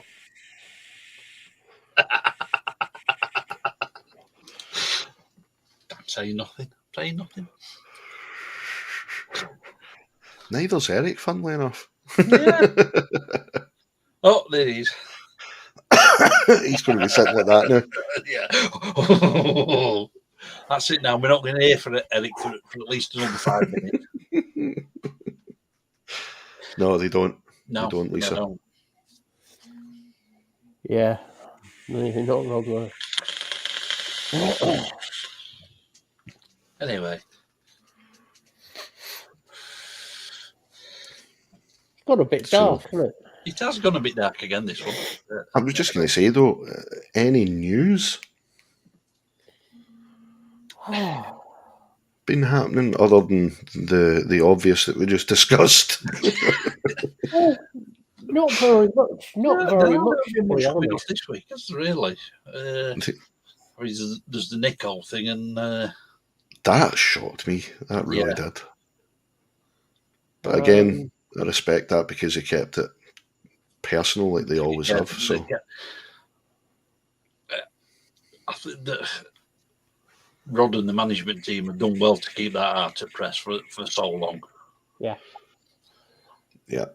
The thing is, I mean, what is it? I think the have another beer, please. No. I think Nico's 71 now, isn't he? Mm.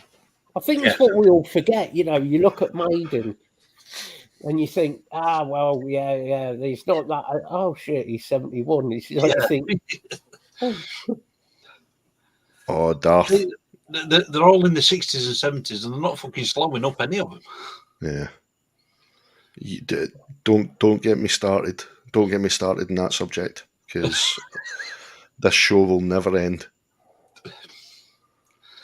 I've got nowhere to go. He's got his pussy picture. Okay, so has anybody been following this? The news coming from America about the whole UFO, UAP thing. Well, people that have served in the Marines and their air service, like the fighter pilots. Dankeschöners. Welcome. Oh, lovely. But and one person that worked for the Pentagon's secrets department, right? He was way up in the Pentagon. Any secret projects that the Pentagon were involved in the military, it came across this guy's desk. So he stood in front of Congress, along with the fighter pilot. You might have heard his name, David Fravor. He was the one that sighted the Tic Tac. Yeah. Then you've got Ryan Graves, who was a radar operator, I think.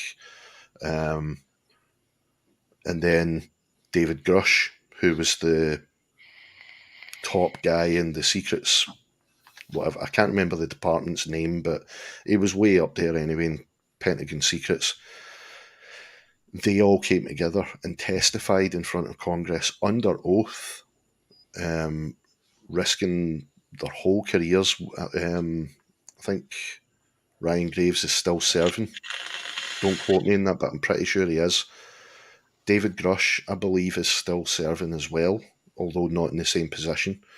But David Fravor's retired, so it's like if you watch any of the videos of them testifying, David Grush is just sitting there like, yeah, this happened, you know. But you can tell that he just loved his job, and he's just loving talking about shit that's happened to him while he was a fighter pilot. Yeah. And this guy is the literal Maverick from Top Gun. He was the lead pilot for the American fighter pilots. He was like part of the top elite fighter pilots, and he was the commander. And he was the one that released the story to the New York Post. Leslie Keane was the one that covered the story. He delivered the story about seeing the Tic Tac and how it came from 80,000 feet, that's like you're on the border of the atmosphere, you're in space. It came from 80,000 feet and just went 2 seconds, and then it came to a dead stop about 10 feet above the water and just sat there. So these guys are all testifying in front of Congress, and they're basically saying this is the biggest news that humanity's ever heard in their entire existence. We're not alone. You know, there are others out there, intelligences from elsewhere, and they have technology, and we've been fucking sneaking the stuff and keeping it for ourselves and developing our own technologies based around it.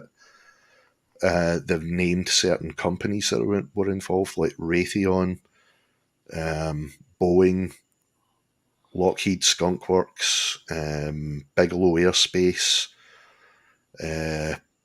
all the major players. NASA are involved as well, apparently. So yeah, they basically came forward and confirmed to the American public aliens are real. And they're not covering it on the media. You're seeing dribs and drabs in like tiny columns like this in newspapers. Yeah. And it's still the same usual suspects on YouTube covering the stories, looking like absolute loon balls because nobody's backing up the stories. See, my thought on this is it'd be totally arrogant to think that we're the only intelligent beings on any planet out there. Well, there's got to be intelligent life out there somewhere. Yeah. Got to be. Yeah. I mean, I want to end it with a Monty Python joke, but I'm not going to. But there has to be, we cannot be the only intelligent. I mean, if we're considered the pinnacle of intelligent life, with how arrogant the human race is. Yeah. We're fucked. Yeah. I mean, there's proof of aliens on this planet. Just look at Darth. Absolutely. Exactly. We've got a Darth. But I like There's what Mike none Haynes said explained. there. I didn't know that about Mike. He's ex-RAF. Yeah. But he's absolutely right, and this is exactly what these guys are saying, is that almost every person in the military pilots service has seen these things in their career, but they're just stopped from telling people about it because it's so stigmatized. Yeah. You know, they're basically threatened with, you're seeing this, you're seeing things. You might need to think about this job that you're in, you know. Yeah. And it's implied to them, you talk about this, you're out. I think that the people in the know have known that there is something else. Call it aliens if you want, but there is something else out there that we view as alien life forms and little green men and all of that. No, there is something else there. There's got to be. Or the Welsh, yeah. But the reason they won't release it is because, for one, a lot of people will get fucking scared of it. It would the globe would just implode. That's always been the people in the know's excuse for not telling, though. It's because they think that's going to happen. But would we though? Also, a lot of people exactly, Matt, exactly, because you look at recent figures, the majority of people nowadays believe it already anyway. You know, 200 years ago, it's not going to scare them. People are. I mean, the story was released in 2017 initially in the New York Post about the Tic Tac and the gimbal and the Nimitz incidents. Yeah. People got up the next morning, still went to work. There were no riots. There was no looting. You know, there was no people jumping off of fucking rooftops. Everybody was religious, weren't they? Far more. Some people did. There was an upsurge apparently in people turning to religion. Yes. And I see this thing of we've seen miracles. I've seen a miracle. It happened. What's to say that miracle is not a miracle, and it is something to do with something else out there? This could end up a long show if we can. See, this is what I meant. That's right. Because now you've got me onto the ancient astronaut theory. Yeah. which ties into what Mike said it just there. He said on Savs the other night, Undesirables, we are the aliens, which I actually do believe. We were seeded here, not by aliens, but they've looked at there's some scientists like anthropologists and whatnot that have looked at our DNA and the way that our bodies have evolved. They've even looked into pregnancy, things like pregnancy, how human women deal with pregnancy compared to how the females in the animal kingdom respond to it. And they're saying humans seem to respond in a completely different way. And the anthropologists are also saying that our bodies shouldn't technically be designed for life in this planet. It's not technically designed for life in this planet. We have so many different systems in our bodies that seem to show that we're not meant to be here. Like, humans compared to the animal kingdom have way over double the amount of back issues, which is supposedly tying into we're not evolved to deal with this planet's gravity. So is that the original V, Gemma, or the original was the original was awesome. Loved it. John, were you by any chance in Wales when you had this game of pool? And how inebriated were you? Mm-hmm. Were you playing in the village? And did the person you were playing pool with, did he look anything like Darth? Oh, no. Did he keep trying to get you to bend over the pool table quite a lot? That wasn't a pool cue. It was an anal probe. Not a pool cue behind you. It was his German sausage. Mein Wiener. Bill's got the original one on that VD. Darth, you couldn't find the pull tab on the can of whoop ass, let alone open it.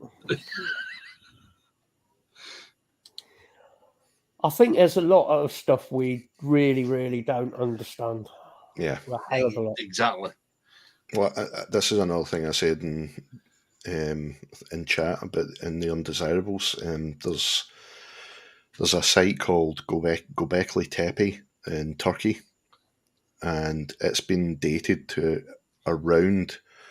It's at least 8,000 to 9,000 years old, but some of the geologists think that it's actually older than 12,000 years, which would push it beyond the Younger Dryas period, which was the ice caps melting, the rising of the sea levels, causing the flooding, and then the ice age happening. So that would have meant that we survived before. We were civilized before the ice age, which would completely rewrite history. So you can see why some scientists are a bit reluctant about confirming it and even wanting to investigate it, because it's just like, I ain't touching that, because you're talking about changing human history here. You know, that's an establishment in itself. You know, look at America. They don't want to rewrite their history books, even after discovering that Columbus didn't discover America. You had the initial migration over the Bering Strait that settled in America and became the Native Americans. But then the Vikings were the first to actually discover it. Yeah. Proven. And they don't want to rewrite it. You've only got to look back through the Viking fables and the law, the writings of that, what all of those were about. Yeah. Vinland, they now are saying, is America. America is Vinland. And they found, it's in Minnesota, they found stone tablets there with Viking runes on them, and they've actually found longboats. They've dated them, and it's at least, 10, 11,000 AD. If anybody was going to make it to America first, it was going to be the Vikings. Mm-hmm. Guaranteed. Of course it would be. Yep. They turned up, they smashed everything up, got bored and went home. Well, this is it. This is why Vikings was such a success, is because it showed them in a different light. They weren't the savages that history made them out to be. They were they were farmers that could kick ass. Yeah, very intelligent. Developed a hell of a lot of technology for themselves. Yeah. And some of that technology we still use. Aye, absolutely. But there are things like, there's technologies that we use now that are you can't explain them. They cannot have been discovered by human beings. There are certain technologies that are,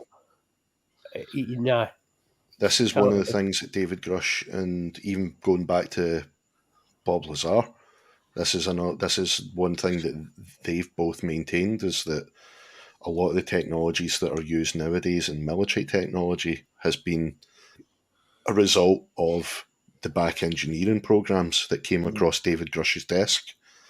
I remember Bob Lazar saying that fibre optics, that came about from the back engineering of Downcraft.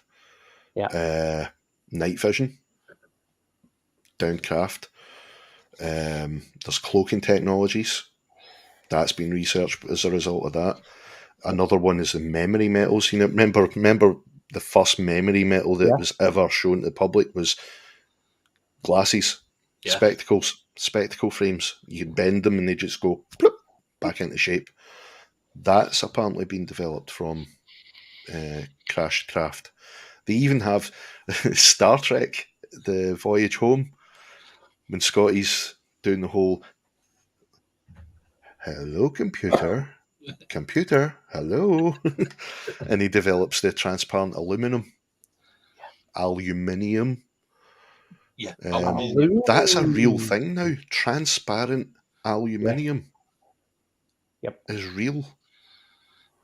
What sound? What sound? The ooh, or a bloop. Or the hello computer. Computer.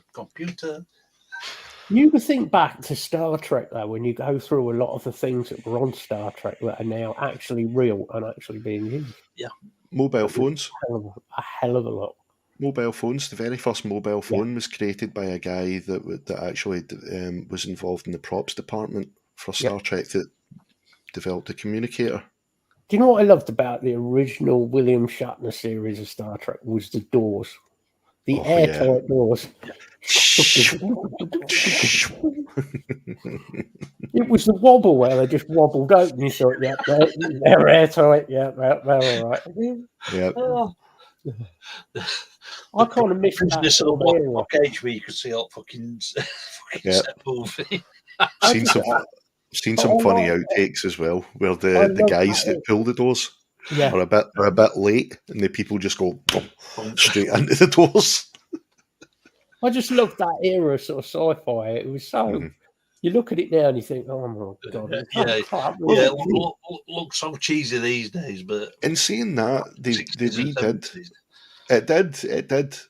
But I mean, they redone the team that done Trials and Tribulations on Deep Space Nine when they tied in the old series into Deep Space Nine. So they had to redo all the special effects to bring it to the same level as Deep Space Nine's effects. And then the Paramount Pictures basically went, Star Trek, the original Star Trek actually looks bloody good now, with these new special effects. So they went back and redone the whole series with new special effects, and you watch it now and you're like, wow, this is actually really, really good. Because you've got that suspended belief because the special effects are better now, instead of the craft just staying at the same angle and moving like that. No, Gemma, we haven't quite got that yet. Be careful what you wish for. Eric is about, don't forget. Yeah, Eric's about to beam you up. And that's another thing that's actually been developed already. Transporter technology. They've managed to transport live matter. It's particles. It's particles. You're talking about molecules, but they managed to transport them. Yeah, we've got a bucket list of places we're going to visit to do vlogs. Ooh. It's about this long so far. Oh, Jesus. Yeah. Get some hiking boots. Yeah. Luckily, I've got some.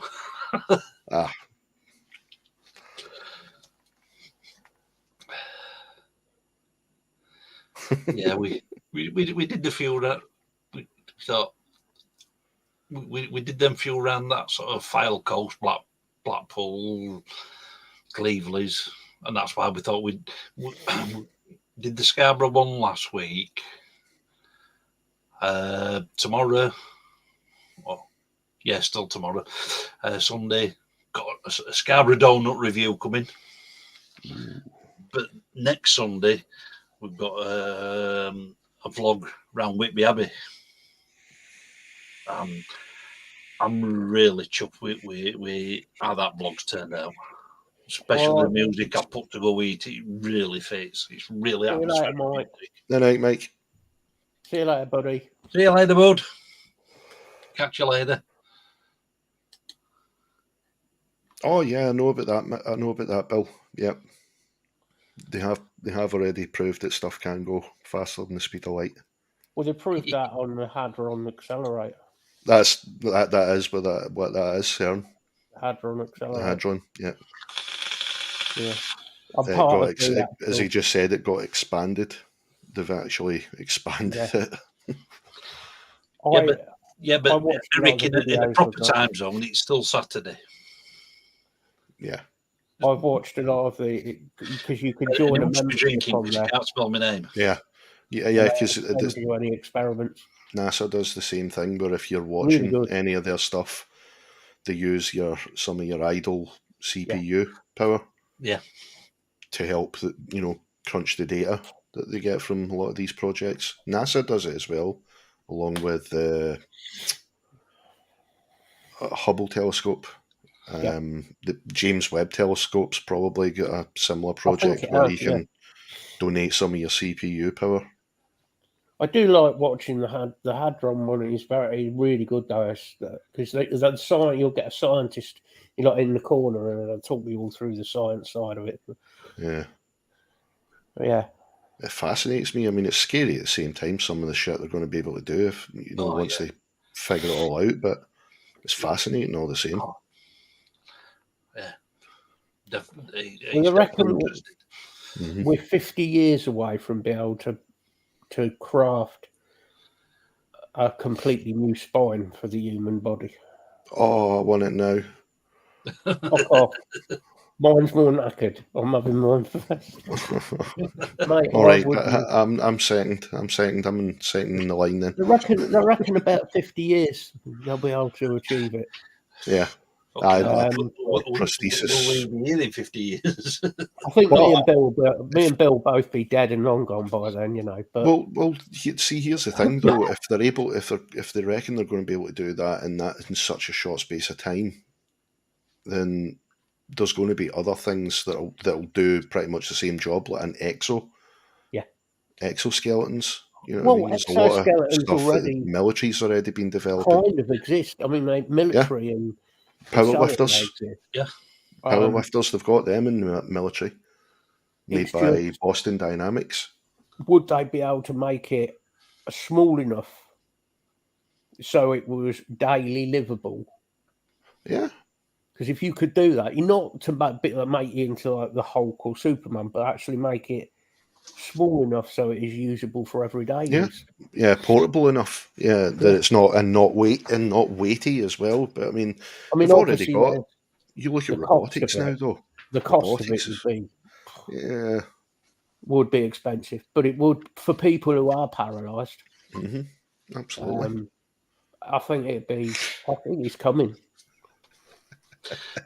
Oh, nice. Just going on Taylor's comment.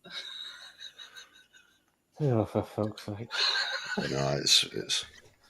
Oh, I just need to get my badge on me. I think there was another one. Let me out. They've actually. There's a company, I can't remember if it was Japan or an American company, that have developed a car, and it has an ion drive engine. No emissions whatsoever. Yeah. 0 emissions. It's all ion powered. No rocket boosters. No anti-gravity. It's nothing to do with anti-gravity propulsion. It's an ion engine. Yep. And it draws power from whatever. Lisa, it was not the flying bit that I struggled with. That was the easy bit. Yeah. I hadn't quite worked out the landing. It was the landing bit. Yeah, it was the landing I fucked up on. And I got a bit broken. Don't you mean the wizard Deadpool? That's a good point, actually, as well, Bill. Because they're already doing that with organs. You can get 3D printed organs. Yeah. I think there is some talk of sort of some small parts with because you can now print in metal. Yeah.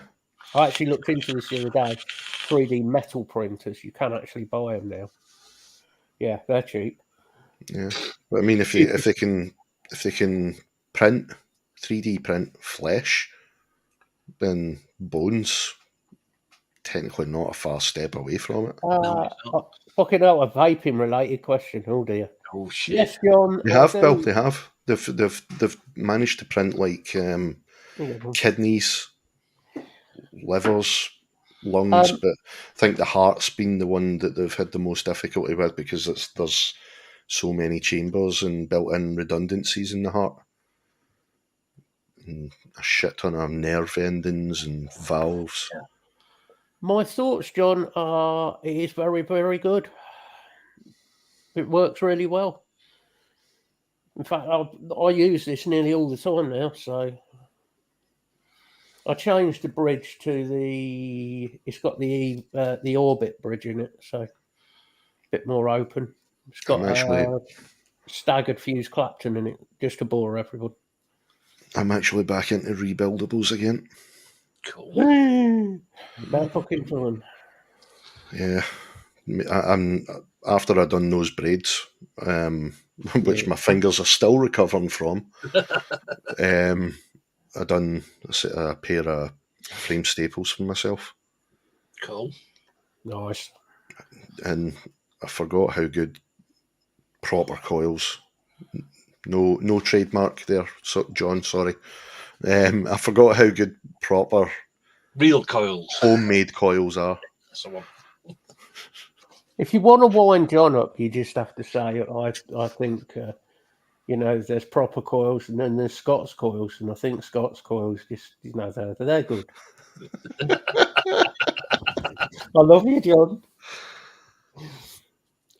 He does do some good coils, John does. Never tried John's any of John's coils. Phenomenal builder. They're good. He's there's very few that do coils that are that consistent. Yeah. That's why they end up being quite a big name. Yeah. I heard somebody the other day. Of Ian's coils, CC. CC's, yeah. Yeah, they're good. I heard somebody the other day moaning because John's coil, one of the coils this guy put in, had ohmed out 0.2 off what it should have been. And everybody was going, oh, that's shit, oh, that's shit. And I said, hold on a minute, whoa. What are you testing it on? Well, the chip makes a difference. He's testing it on a Vaporesso mod. Now, I'm not slagging Vaporesso off. I'm not. But that was the first thing. Have you cleaned the actual RDA? No. There's the second thing. It's got to be on a DNA or a gene chip if you want a proper reading. Send me a picture of your coils installed. There was about 2 mil difference on one coil was pulled out further than the other one. Oh, Jesus Christ. Your leg length. The same. It's your leg length. You know that. I know that. And loads of us who vape, you know that. I says, well, you can't slag his coils off then. And if they were out, I tell you now, and you went back to John, he'd say that to John. John would go, no worries, mate. I'll send you another one. I know he would, because he's that kind of guy. Yeah. So, But no, nothing beats real coils, if you ask me. Having been on pods for 2-3 years now, probably even 4, that was the thing that I really noticed once I actually had a vapable set, because those blades, not vapable. Does that mean we're going to the ramp up, I'd breathed all the way in before anything actually came out. Are we going to see you back on a Mac, mate? No, I lost all my stuff, man. Everything. Everything. So I'm literally starting from scratch. As luck would have it, I don't know if you guys will remember Ian Morgan from over here, Northern Ireland. Turned up at the door. He texted me and he says, "Are you in?" I was like, "Yeah." Cool. I'll pop over in like 10-15 minutes. I'm like, okay. Turned up at my door and he gave me a big bag, carrier bag, and full of wire. I was like, what the hell? And he's like, don't need it. I don't build. He's like, you have it. I see so that's the only reason that I'm able to build again. I see Ian now and again in chats. He always says hello. Really nice guy, Ian. Proper of the earth. No, I don't know him. I know he's proper. Yeah, proper nice bloke. He used to do that. He used to do that when I was living over the road. He would just turn up at the door and he'd be like, there you go, there's an RDA. I don't use it. Maybe you can use it for the photography. I'm like, all right. Cool. He is a nice bloke. He is. Yes. I think that there was a lot of people back then who were, like, especially in that sort of circle, with Scott and you and a few of like Nick as well, Nick Devine.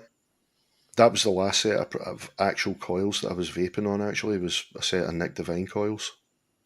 They were good. Good old Nick. They were good. I haven't watched any of his videos for ages, mate. I don't get the chance to now. I don't get a chance to watch many videos these days. I'm too busy with them. I mean, I know I'm not able to do much, but I mean, I still have other shit to do. Do you know what I mean? Exactly. So I don't have the time to watch a lot of the same shows anymore. Exactly. I'm trying to do my own videos plus work 12-hour shifts. I've got to be honest. A lot of the vape shows I've lost interest in, mate. I don't watch many vape shows these days.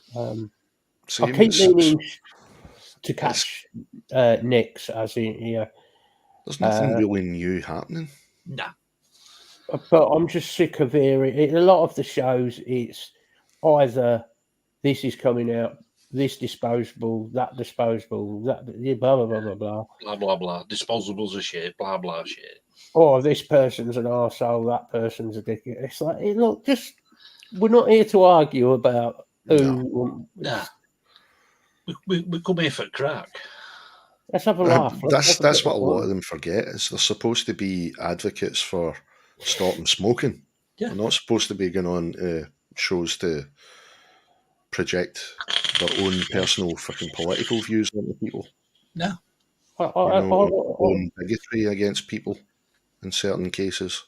Most of the people who watch the shows have been vaping years anyway, so you're not going to be able to teach them anything really. Yeah, that's what I'm saying. There's nothing new. Unless, I will say this though. I will say this. Show.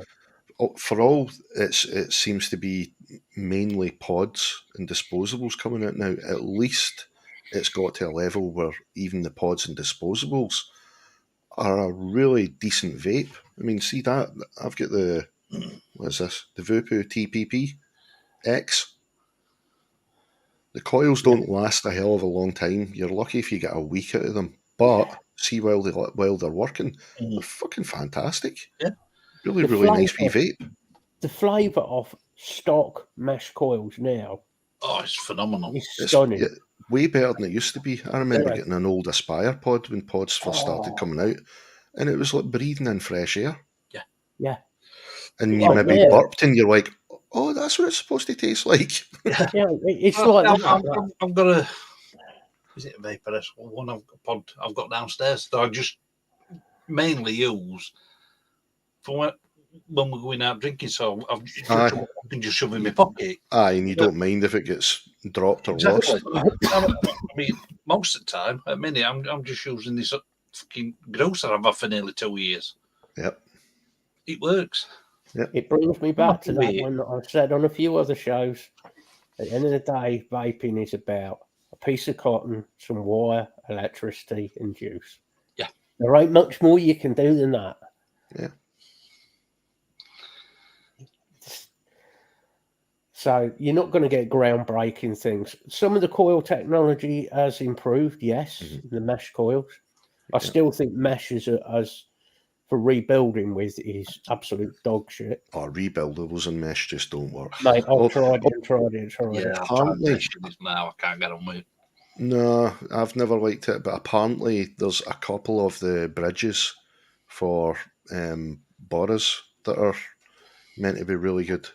I can't remember what one of them was, but there was one that was a top feeding bridge. Oh, you know, like normally the bridge is down here. Yeah, begins with P. Oh God, I can't think of it now, but that's the one John had. It's got it's like the Brunhilde. He could not cables. Couldn't get it to whip properly. Yeah. Now I don't know. There's one or two of those ones that are meant to be. Don't know whether that was John. Not slagging John off, but whether it was John had a problem with it, whether it had a problem with it, but he couldn't get on with it. Yeah. My issue, and it will always be the same with anything that's got mesh in it, it's too fucking cool.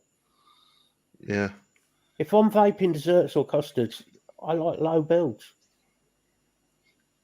Especially if it's on a Mac. Yeah. And again, a lot of people forget that and I never even gave it any thought until we started talking to Jane and Black Cat's channel. Like she designs her, well, she used to. I don't know if she still does, but like the main e-liquid line, like the 70-30 or whatever it is, 80-20 liquids, are designed for mechs. She designs them for vaping on mechs, so it's high wattage that she's making those for. So you still get a lot of people getting certain e-liquids, and they're like, I'm not really getting anything from that on this mod. We'll try it on a mech, and I bet you get some decent flavour then, because it's obviously been made for a mech, high wattage. Yeah. But the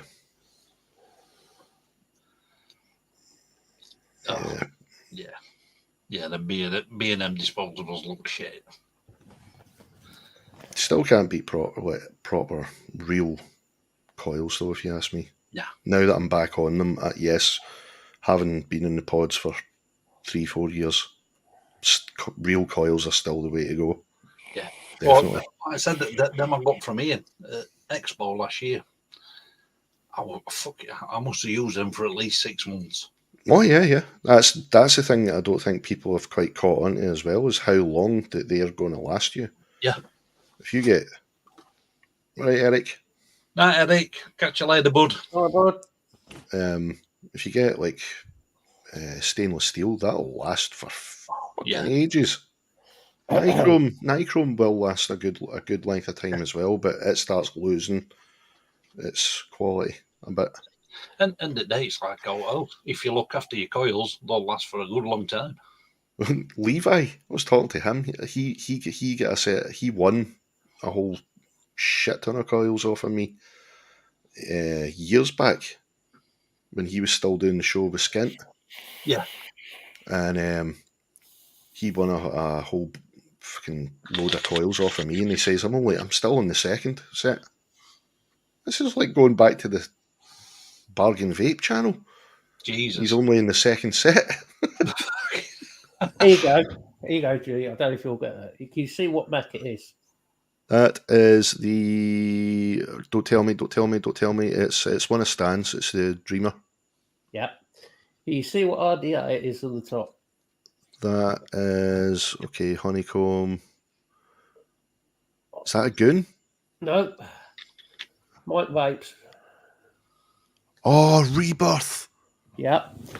Oh, this that thing, has a set of this. You should give you a clue. This a set of 0.4 square stainless aliens.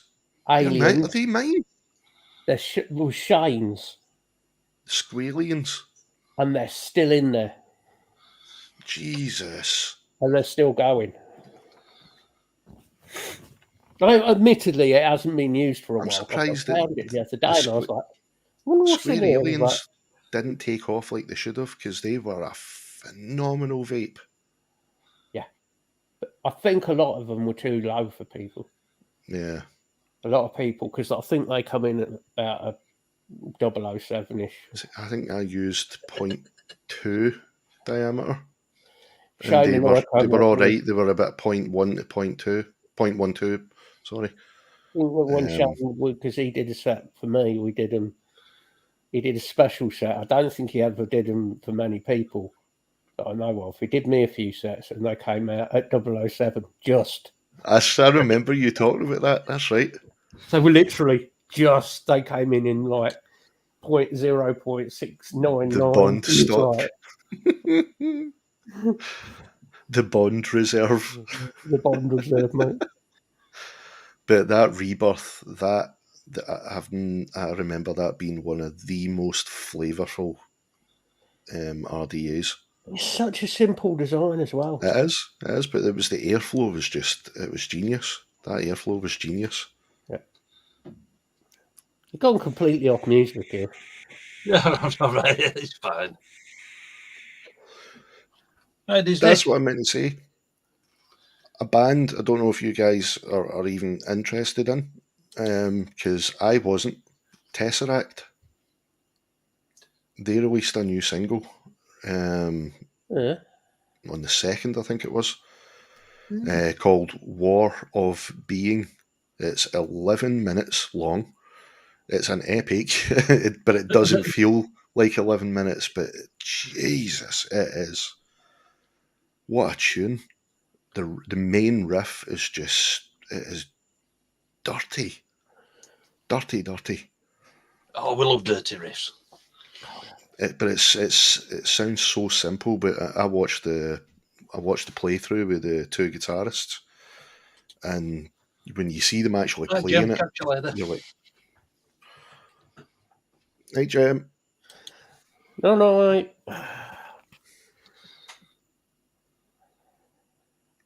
But yeah, I strongly advise checking it out because it's made me look forward to it. I never really bothered with the band. There was like one or two of their songs that I was like, yeah, if it's on, I'd be like, that's pretty good, yeah. But this one, I heard the main riff and I was like, whoa, what's that? And it's the production on it as well, Lee.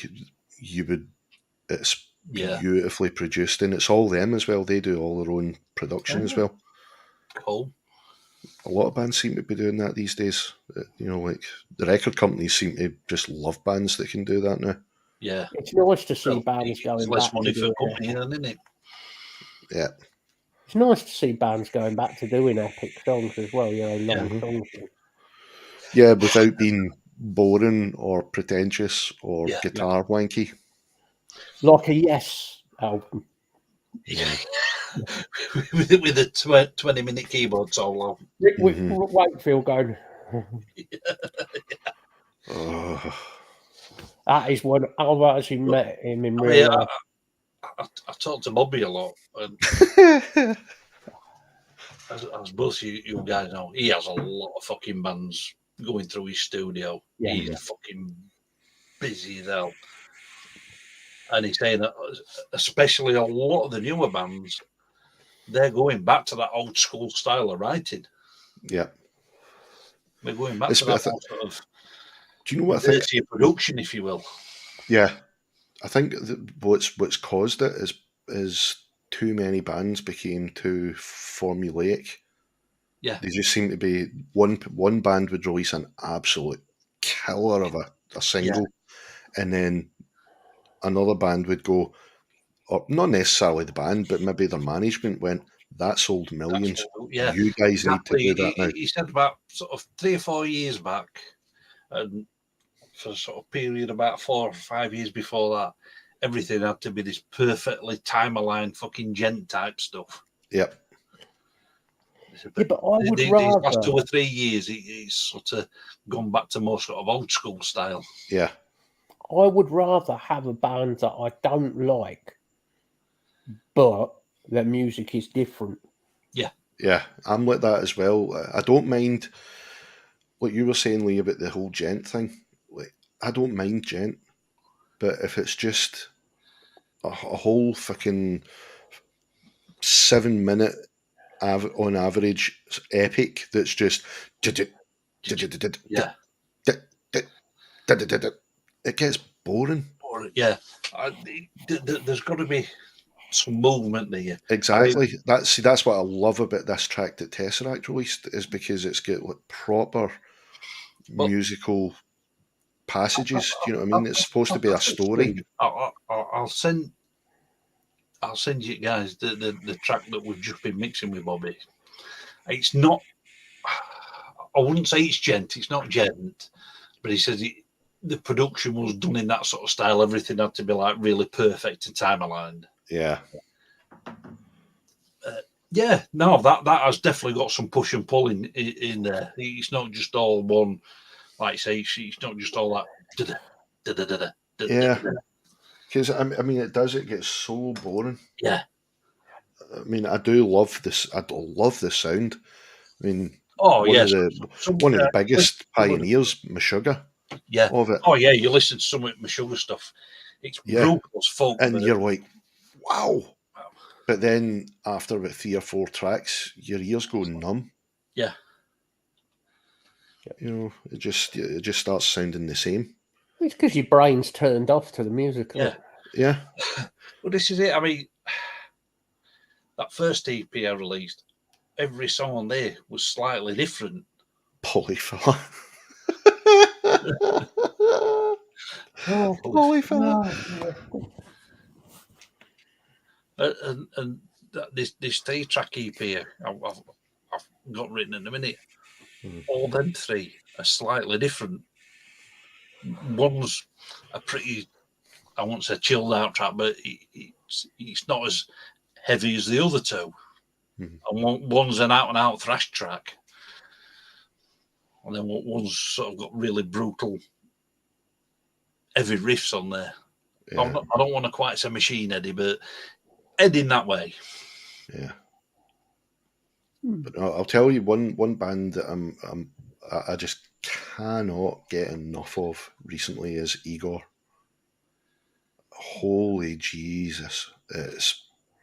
It's like nothing I have ever heard in metal before. It's baroque, it's Eastern, it's out and out death, and then it goes drum and bass, and then it goes ambient, then it goes to prog, then it goes back to opera and baroque. It's just all over the place, but it still somehow manages to keep a core sound. Yeah, really so well produced. It's keeping that core sound, but keeping the listener interested. Yeah, still delving into different things at the same time, different styles, and I mean, there's sitar on it on some of the tracks. There's I love the sitar. The Middle Eastern oud. Yeah. Violins, harpsichord. There's one track. I mean, I know I'm not saying harpsichord's like new in metal because it isn't. You know, it's been used in rock for as long as rock's been about. Yeah, for donkey's years.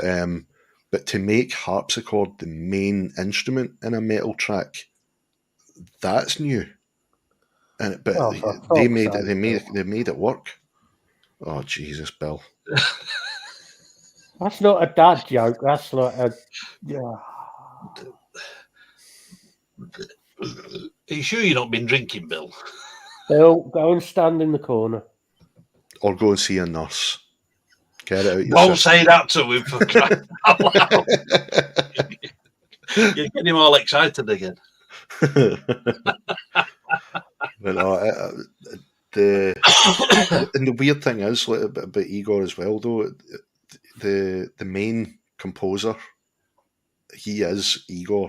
His real name's Gautier Serre, French guy, but he came from like the death metal scene. Yeah. His all-time favourite band is Cannibal Corpse. Oh yes. Started out playing in metal bands in France, and then he just kind of got like, yeah, it's good, but I want to compose proper music as well, because he's always been a big fan of classical, especially like Bach, Beethoven, and all those the major players in classical. Yeah. So he decided, I'm going to try and weave the two together, and then I'm going to bring in some drum and bass. I'm going to bring in some traditional folk. Hey, if it works, it works.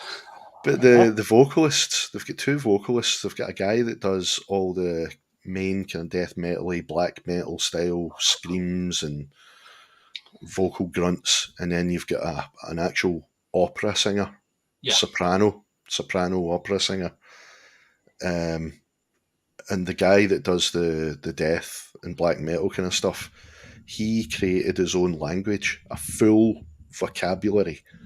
And each word represents a concept, like light or death or the devil, evil. They've all got their own core word, and you can use that word in a certain sentence and change the whole context of it. Guy must be just a total brain box, but it's a full language, and it sounds weird when you hear it, but rhythmically it just works so fucking well. That's all that matters. If it's clever, so clever. Yeah. And the composer as well, he's got synesthesia, so he sees music. So he ties music to like actual visual concepts. Yeah, no, I get that. He sees the music happening in front of him. So he plays guitar on the album. He writes all the guitar parts and bass parts and the orchestration as well. But all he does on stage is just sit with a mixer and a bit crusher Yeah. And just does like the DJ thing. You know, and then they've got the two singers and a live drummer, but they just added a guitarist as well. So, but it's an amazing sound. That song we've just mixed up. Apparently, Bob, it never got released before the song got released. The band broke up. But apparently, Bobby actually wrote the chorus for it, the guitar parts for the chorus. Yeah. He didn't play on it, but he wrote the chorus with them. But for that song, they've got two vocalists. They've got the guy does all the sort of growly, screechy, death metal stuff, and then they've got this female vocalist that's doing all this clean stuff, and it works really well. Mm-hmm. It does. It's. I mean, we know it works. Like a band like Cradle of Filth, where you've got Danny Filth doing that really screechy stuff, and then every now and again they'll get this operatic type singer. Yeah, it works really well. Devin. Yeah, Devin Townsend, who, funnily enough, I only just discovered he's recently been diagnosed with synesthesia as well. Really? Yep. People always say, there you go. There you go. Bill just said it. Cheers, Bill. Just backed me up there. But apparently people were always saying to him, the way you talk about music, that's what are you actually talking about? And he's trying to explain it visually to them. And yeah. He said he was doing an album. I can't remember what album it was, but wasn't the recent one, Lightwork, but it was one that involved a lot of proper orchestration, full orchestra. And he said he was trying to teach this, I think it was a violin player or a cello player. He's trying to explain how to play this part. And he's like, imagine you're on a train, right? You're just passing this town.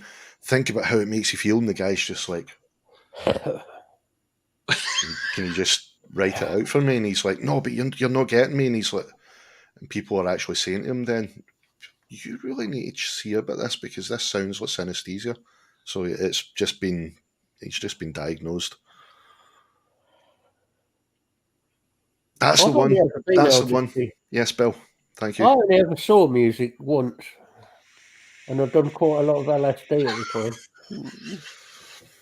time. Which is now getting. Would that have been at a Hot Wing gig?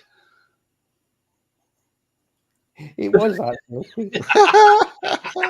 You do know, right? You'll stand there, you can look at the speaker cabinets and you can see like sound. I'm telling you, you can see sound.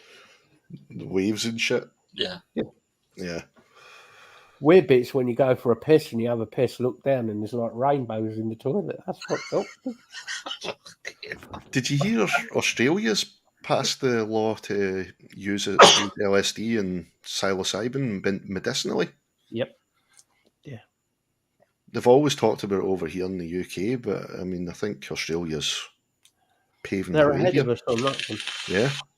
They've always said that microdosing does work. Yeah. Oh, microdosing definitely works for people. It really does. Yeah. A lot of applications.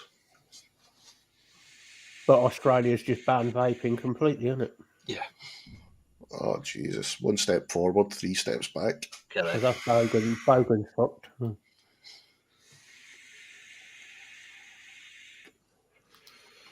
See, that's because Australia's always been the fucking arse-licking little brother to America, though. Yep. No offence to any Australians, but I mean, governmentally, they have always been the arse-licking little brother. Yep. Yep. Well, they're going to be against us because we threw them all out of England, so they're against us as a country in a way. Yeah, that's right. I've got nothing against Australians. I really haven't. But Really from what I've heard, people. Australians, a lot of them don't like their own fucking government anyway. Yeah. Well, name one country that is happy with them. I think you can go to any country and say that. It don't matter which bloody party you put in government, they're all as fucking bad. They're all fucking liars. Yeah. That's what I was just about to say. Name one country that's actually happy with their own government. Nah. China? Yeah, because they're too scared. They're told they're happy. Exactly. You are happy. Right? you will be happy. Yeah. And if you're not, you're Otherwise, not going to be. You're off to this prison camp now. Fuck off. Yeah. You will disappear. Oh no, Lisa, it's madness. But LSD used in the right way, not the way I used to use it. Used in the right way with microdosing. It's a very good thing. It can help people a lot. It does. Especially post-traumatic stress, things like that. It's very, very beneficial. Yeah. There's a lot of people. Talking of PTSD, we were going through some videos yesterday, hits of the 70s, and Lisa went through a lot of PTSD. Especially as she did growing up in working men's clubs. There's a lot of people in the psychological and psychiatric areas of the scientists that are actually saying they recommend do it at least once in your lifetime because it will change your views. This country for the better. I've spoken to people about this and microdosing. I spoke to my clinical mental health nurse about a lot of other stuff that's going on in my life at the minute. And I asked her about this, about microdosing, and she said, she said it would be probably very beneficial to you if used in the right way. Obviously, it would be beneficial. The issue is that we have at the moment is the legality of it. Yeah. She said, obviously, it would have to be tested and so on people first, but the nurses and everybody are all for it. As per usual, it's the government don't want it. They just don't know how to regulate it. I mean, as you guys know, and I mentioned it before, I'm a medicinal cannabis patient.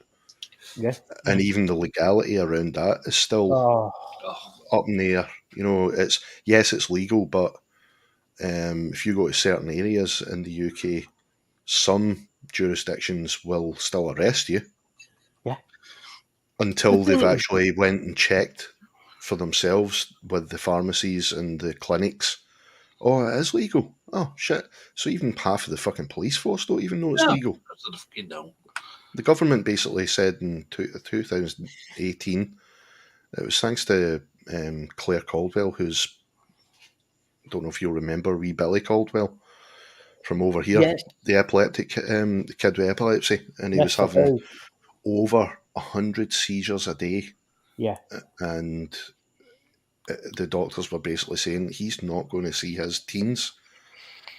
And she went and she done the research for herself, saw the research that was coming out of America, because by that time certain states had legalized and were researching the medicinal purposes, and had found out that it was working for, conditions like epilepsy and mental illnesses as well, and physical illnesses.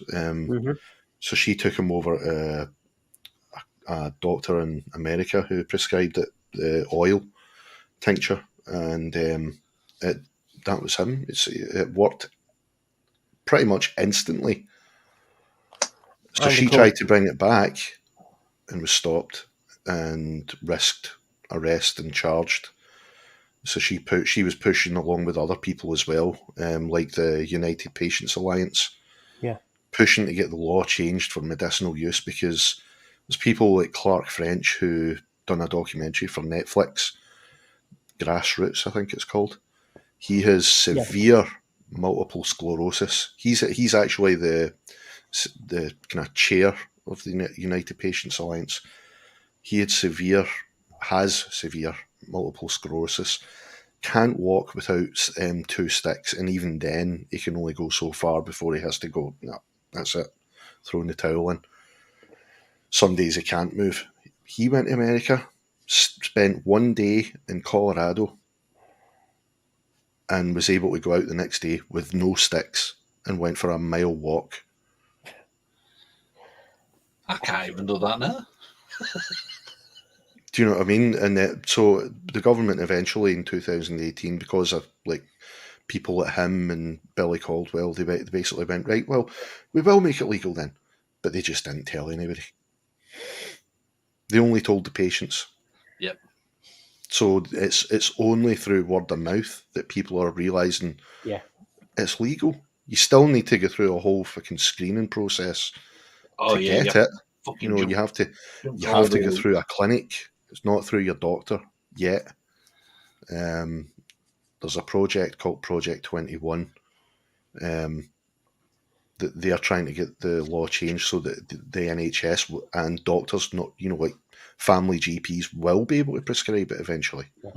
But it's a long way off. But it's a step in the right direction, put it that way. But it's just the fact that the government didn't go on TV and go, right, anybody that is in deep suffering, it's legal, go and get it. You're going to have to pay for it, unfortunately, but it's legal. But they didn't. Yeah. Also very beneficial for Parkinson's as well. Exactly. It's the amount of conditions that it's able to treat is just shocking. Shockingly good. Mental illnesses, autism, Asperger's, Parkinson's, like you mentioned, multiple sclerosis, cancer.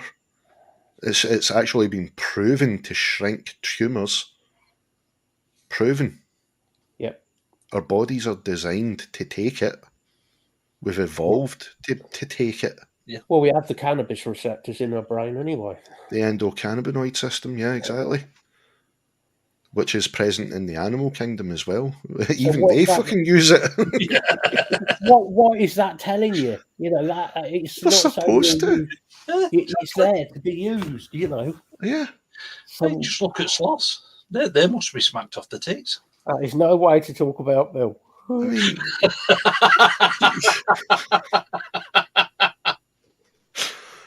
I mean, you look at the benefits, like physically for people, and then but the thing that a lot of the governments are missing out on is, what about the economical benefits?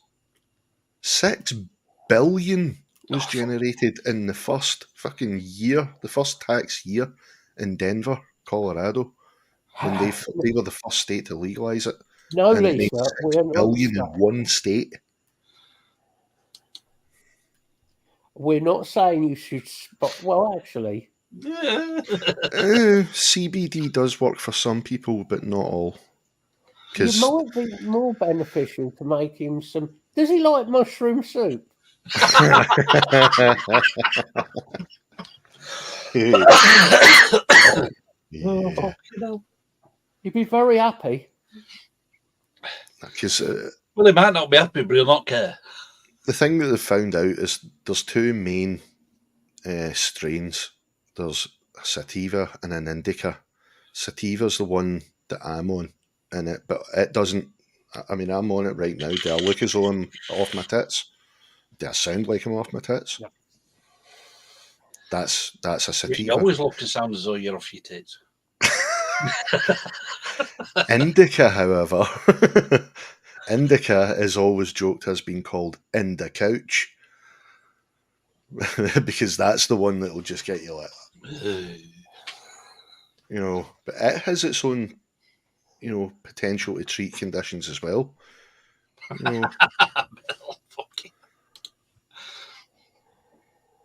know.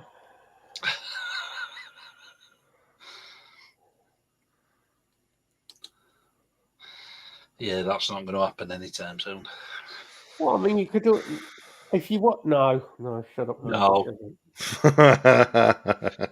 Not on a live stream, Matt. Not on a live stream. Remarkable restraint there, Matt. I'm proud. I will say it after. On that note, we'll get another 10 minutes and that'll take us up to midnight. Yeah.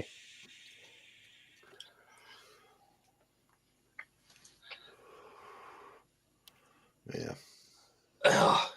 Any new songs planned for recording, G? I've actually started a few already, but just the way the health's been the past few weeks, I've not been able to do anything. Do you know what I mean? So I did, however, I bought a few packets of strings for the 7-string and the bass as well. So I'm gonna give them a complete overhaul, and that'll hopefully give me the kick up the arse to actually get busy again. Yeah. Because I've actually got the first track already written for my next album. Shameless plug. Yes, I will. I will have to get some off you at some point. But I've got the first track already written for the next album. Cool. It was meant to be on the last one, but it didn't quite fit because it was the last album. Obviously, is all electronic and it had guitars on it, so it was a bit stuck out like a sore thumb. Yeah. So I'm going to use that's. Yeah. Gonna, I mean, yeah. If it had been a mixture of stuff, then yeah, probably would have fit in. And then I've got a couple of other covers. Jenny wants me to do Korn, Freak on a Leash. So I'm going to do that one next. And I've got at least one or two secret ones planned. Hey, that Freak on a Leash, I wonder if that's something we could do together. Do a collab on it. Absolutely. I'll fucking get the drums done. I'll get the midis sorted out. Yeah, I'll be up for collabing on that. Awesome. Well, that saved me some time. That's half the problem with me. I love doing it once I've actually started. You know, because once I've started, that's me. I'm lost in it. Yeah. I love doing it, but it's the when you sit down for the first time and you're like, that's it. He's getting that. Once you get into that flow state, you're there. You're going, aren't you? yeah. But it's the thought of, right, I need to do this, I need to do that, I need to do this, and there's another part that does this, and oh Jesus, I'll do it tomorrow. And then it's like 2 weeks later. Is that bodies or is it boobies? Because I'm thinking Bloodhound Gang, hooray for boobies now. Oh, fucking hell, Bloodhound Gang. Jesus. Hooray for boobies. Oh, just don't. Oh, we could send it down the Ballad of Chasey Lane route. Mm-hmm. That's exactly what I thought when I read that, though. Yeah. Does he drink tea, Lisa? Oh, yeah. If he drinks tea, all you do is make it into the tea. Yep, a little green infusion. Yeah, no, that wasn't Bloodhound Gang. I thought it was that one. Darth. You wouldn't need much to be honest for it to make quite a big difference for him. Oh, he drinks coffee. Well, there's not a lot of people in my family actually know this, but my grandmother used to come to me when me and my mates were all sitting getting absolutely wasted. She had a lot of bother like trying to get tired enough to go to sleep, so she had like severe insomnia. Yeah. She came to me one day, and my nana was a real straight laced, she's a lovely woman, really loving, caring, would do anything for you, but she was old school, stern looking, stoic. She came up to me one time, she was like, "See that stuff that you boys smoke? Would you mind if I tried it?" And I'm like, "Not at all. There you go." Started to do a few for her, and she came back the next day and she's like, "I tried a half of that. That really worked." And so she was coming to me like for months after. And then there was one of my neighbours up the stairs smelled it one day coming from the house, and she's like, "I've heard that's really good for sleep. Is that true?" And I'm like, "Yep." And that was me having to fucking give my mate's fucking mother it as well, unbeknownst to him. He's one of my best mates as well, and I'm supplying his mother. Oh, Jesus. Not selling. It's out the goodness of my heart. He's the angry Dade. All right, Peter, how you doing, buddy? He's come right at the end of the fucking show. He's been too busy drooling over Ginger earlier on today. Oh, he was watching the Ginger live stream. Ah, shit. Was it a ticket show or was it free? I don't know. I'm kind of gutted I missed that if it was a free one.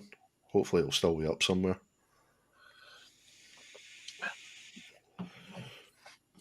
And to be honest, I don't blame him for drilling over a ginger gig. Yeah. I don't mind a bit of ginger every now and again. Mm-hmm.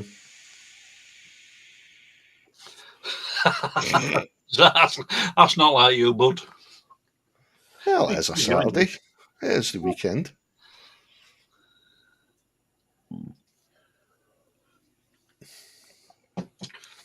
There's no wrong with enjoying yourself. Mm-mm.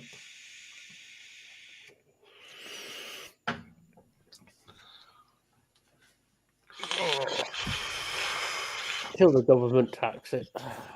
Oh, they're already doing it. Jenny! Oh, she's here, look. Jenny! Yeah, but you've been over in Nick's stream, though, haven't you? So I don't blame you for that. Oh, he's working just now. The fun and games don't start till 1 o'clock. I thought you were doing it at 8 o'clock.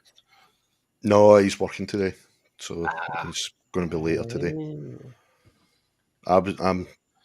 I'm supposed to be doing like starting the stream, and then he comes in later on. But I don't have the amount of games that he has for Jackbox, so just said it's best for him to keep it. Yeah, 8 PM his time. Yeah. His time. Yeah.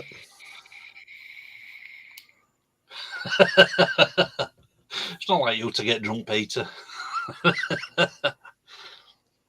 He's a good lad, Peter. He is, Jen. He is 1 o'clock our time.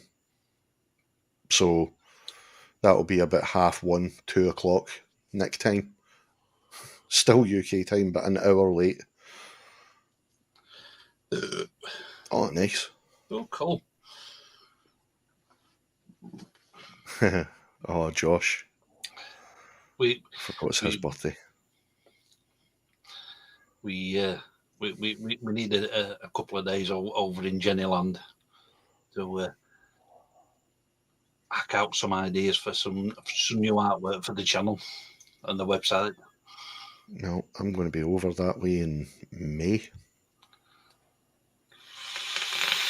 because I'm coming over for the May Expo. All right, oh, cool. So I'm looking forward to meeting so many people, like for the first time properly, face to face. It's going to be amazing.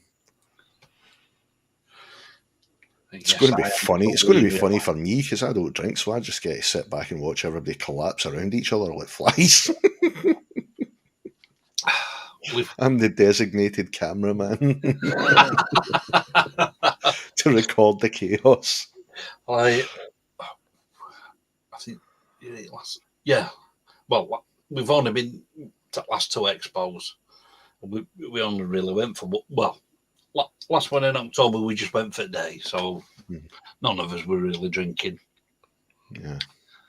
And then May one last year, during the day, none of us drank. But the night before, we went down on the Saturday night and went out with Jenny and the gang, and we managed to have a few drinks on the Saturday night. Just a few. You wanted to. I loved the story of it, how Grizz and fucking Aiden went to Asda, supposedly to get food, and just came back with a whole fucking boot full of alcohol. That don't surprise me with them too. You need to eat. And Jen, I don't mind. I'll take the pain if that's the price to pay. I will take that pain. Everybody's got to have a Jenny hug. Yep. Both of them. But you've got to remember that's going to be reciprocated. Absolutely. 6'3". I'm a big lad. Sometimes don't know my own strength.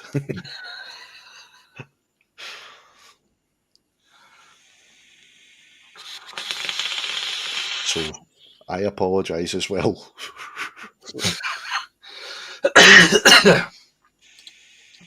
There you go.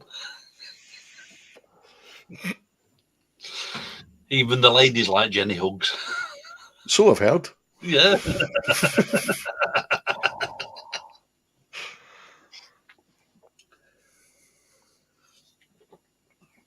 Oh, another 10 minutes. Let's see if we've got some interlopers. What you mean, latecomers? Them as well. Yeah. And Darth's managed to stay. He's doing well. He's doing well, young Darth. I thought he might have gone to bed about 20 past 11. He seems to be his beddy boys time these days.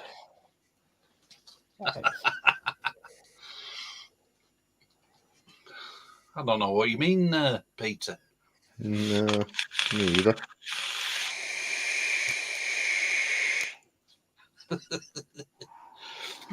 Now we'll get Peter on it. Peter's been on a couple of times. He's a good lad. He's an angry Dane. Yeah. Oh.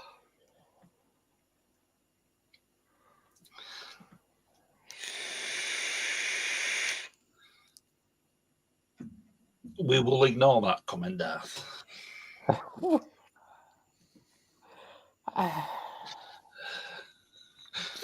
We'll go to the next one instead. Again, so I've heard. Yeah.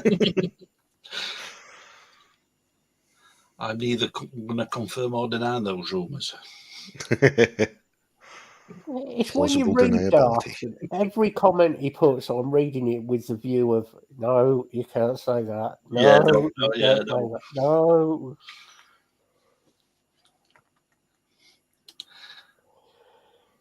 And when you come on, Peter, you're drunk, so that's why we love you. Is he angry at being Danish, though? I've heard the Danish are actually quite laid back. Yeah, most of the he's a good lad, Peter. Most of the Scandinavians seem to be. Well, I know Danes technically aren't Scandinavian, but most of them are quite laid back till you piss them off. Pretty much like us in Yorkshire. We're laid back till you piss us off.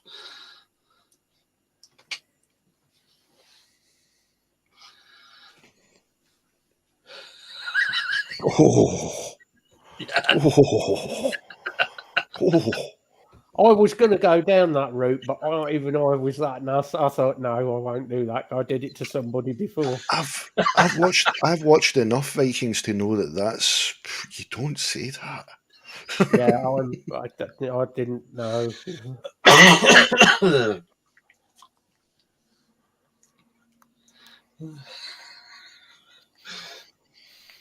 I love their bacon though. Oh, can't beat a bit of Danish bacon. No.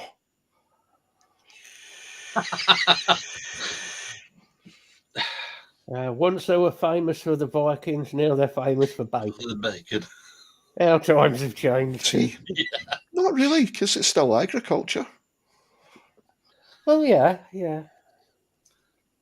Going back to the roots. Literally. Yeah. Slaughtering things.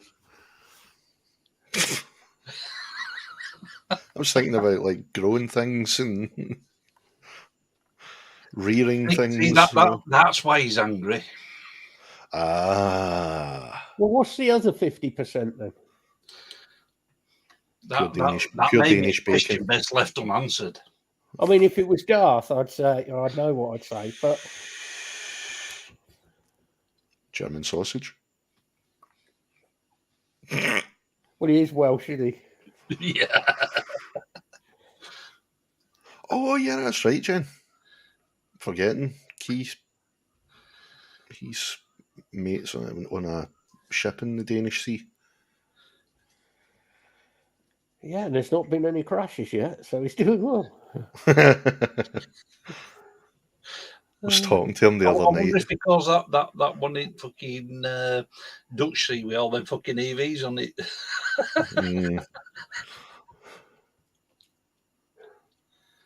We were talking to Key the other night. It was like time hadn't passed. Yeah. It was the last time I spoke to him was one of the charity nights, I think it was. Yeah. And it was literally just like that time had not passed. it was brilliant.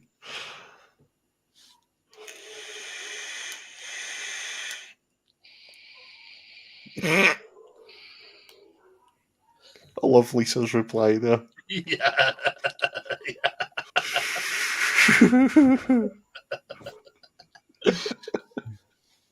Yeah, I'd say it's like we'd not seen Kieran for ages, and we went on September, October last year, and he come out for one at night out we had, and it was like just talking to us as though we'd only seen him the day before.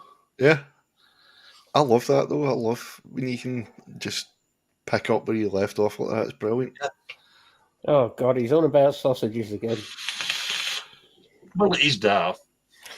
He must have German in his blood. Darth is 50% Welsh and 50% Chernobyl sheep. Sheep or goat? Depends. Oh, that's right. I forgot he was going up there first. Depends how frisky he is. Honestly, Jen, I know obviously it's a lot to consider, but I mean, if you could, you should go with him for at least a day or two because it's just a beautiful, beautiful country. Yeah, it really is. It's been a while since I've been up there, but we're on about maybe next year or two having a couple of weeks or so up there. Yeah, especially further north. I was literally just about to say that the further north you get, the more beautiful it gets. Yeah, colder, hell of a lot colder, but it's worth it. It's worth it. I've only been as far north as sort of Inverness and Black Isle. Mm-hmm. I've been passed around there would be really nice. Yeah. I've been up to Fort William, Oban, and up the west side. And I managed to find a few nice breweries while I were out Black Isle. It's funny that I found a few nice distilleries up there. I lived literally just about a mile away from Auchentoshan Distillery. You could pay about 35 upwards per bottle, per 70 cl bottle. Yeah. Yep. But if you were local, you got it a bit cheaper.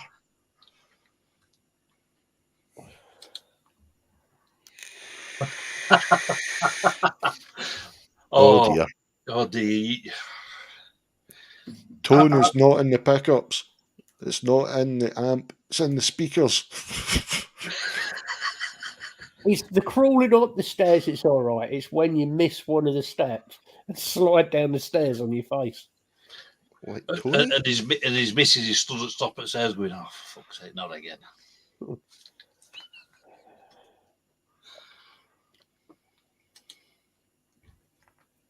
That's actually a good shout, Lisa. Yeah, doing a bit sort of like a shit ton type video. Yeah, there's a shit ton of camping sites. Yeah, all around, especially like the West Highland Way. A shit ton of camping spots. And if you want a bit of adventure, you could always go into Glasgow wearing a Celtic shirt. Yeah. Yeah. Live life a bit dangerously. Yeah. If you're an adrenaline junkie, you know. That's for your death-defying experience. Yeah. And if you're no, don't do it. No. And if you want to see a quicker pit stop than in the F1, just park a car anywhere in Glasgow and your hubcaps and wheels will be gone in seconds. Yeah. I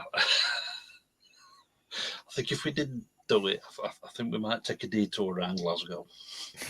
No, it's a weird thing. I was talking to a couple of folk in one of Nick's chats about the comparison between, like America and Glasgow, because you always hear horror stories about American cities, but then you hear from a local and they're like, no, the people are really nice here. Yes, shit happens, but it's like that in Glasgow. Yeah. It's just one of those things. If you're visiting a city like Glasgow, you're going to love it. It's just the longer you're there, the more likely you're going to see something nasty. Yeah, you can say that about any fucking town in anywhere in the world. Exactly.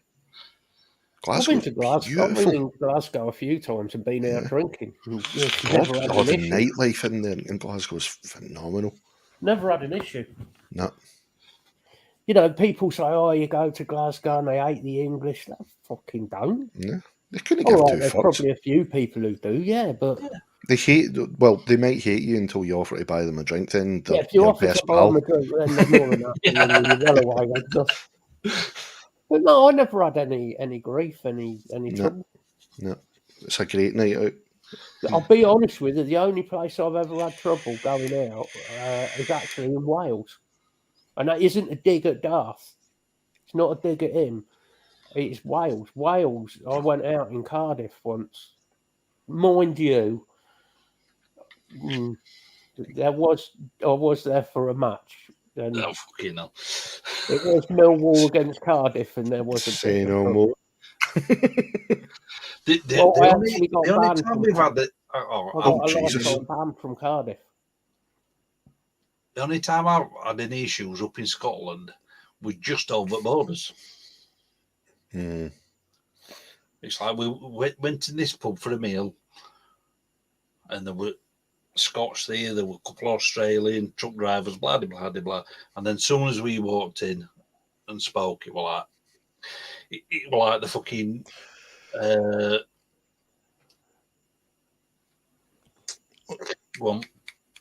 American Werewolf in London, where they walk into that pub. Oh, yeah. Yeah, everything just really fucking quiet. Like, oh, fuck. But see, I can kind of see that because they're on the border. Yeah.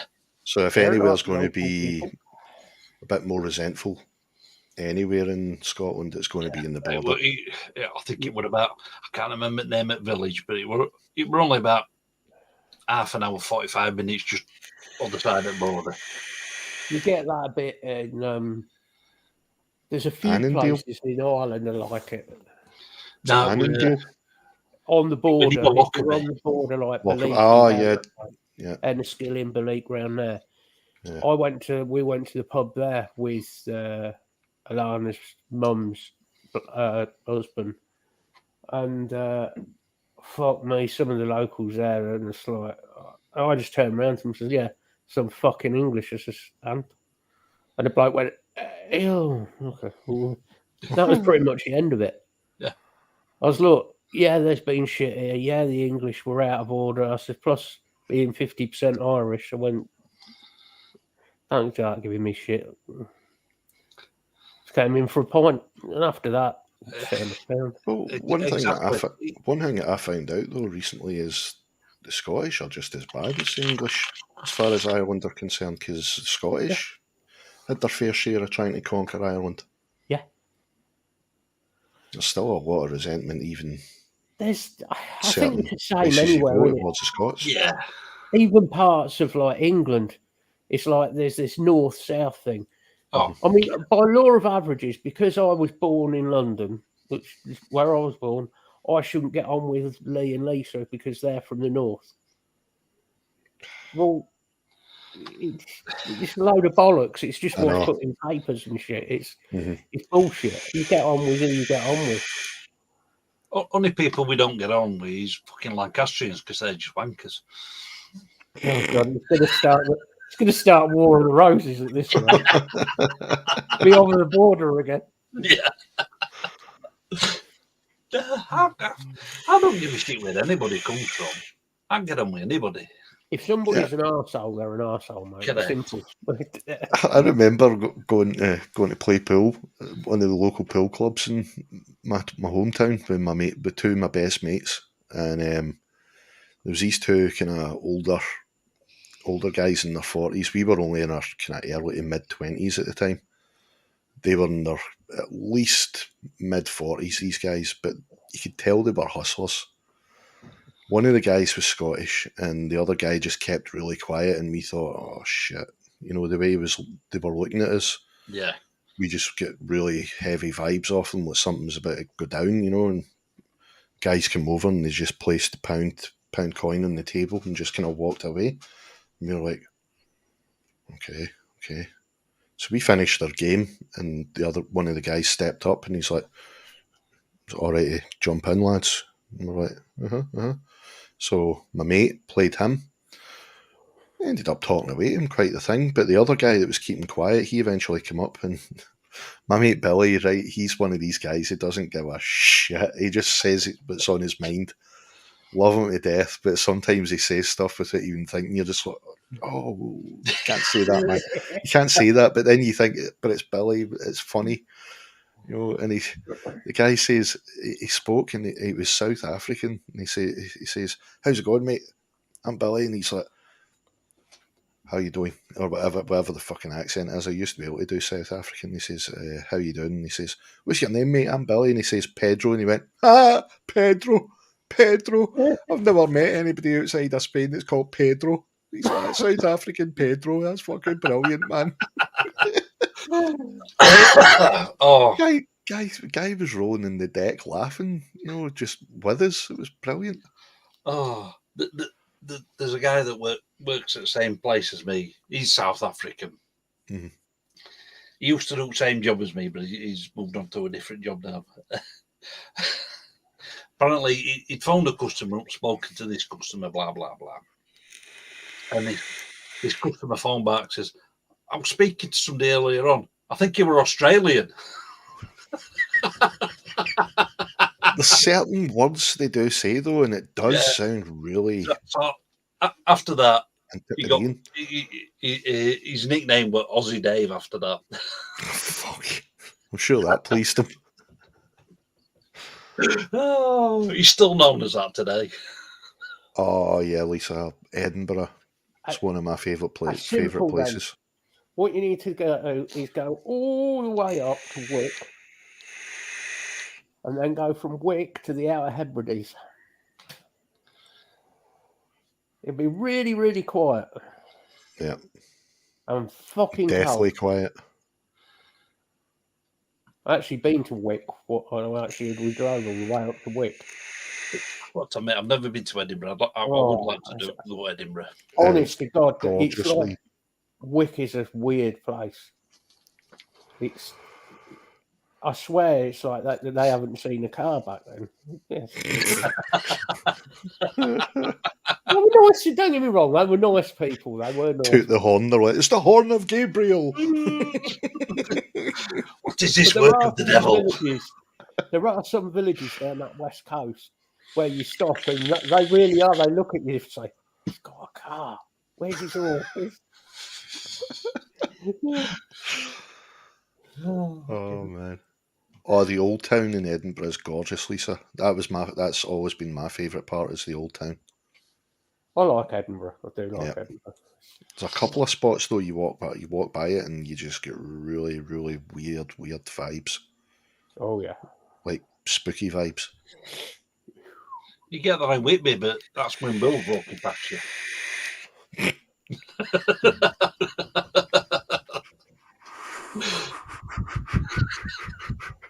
Oh, sorry, Bill. We love you today.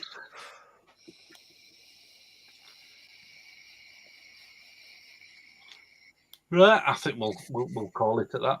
You know, we've ruined over 3.25 hours here. It's a short night.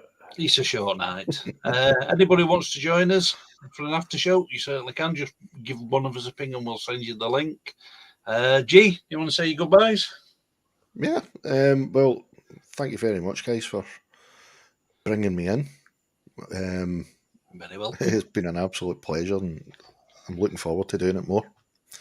But yeah, just if you want to follow anything I do, go to One Man Stands Official over on YouTube. You'll see all the music stuff I do there. Covers, my own stuff as well. And as I said, it's a real mixed bag of stuff. Like there's industrial punk, there's EDM, there's metal, out and out metal. Just a good eclectic mix. And Twitch as well. I'm on Twitch now as well. Oh, yeah, you've been affiliate, ain't you now? I am. I'm affiliate now on Twitch. Well done. Congrats. While I talk with Big G over there on Twitch. Just for gaming. That's all I do. There's gaming. Just for shits and giggles. And being reported, apparently. What the fuck? What for? Because apparently I'm earning lots of money. Yeah. Behold my palace. Yeah, if the person is watching, I'll have something to say on this.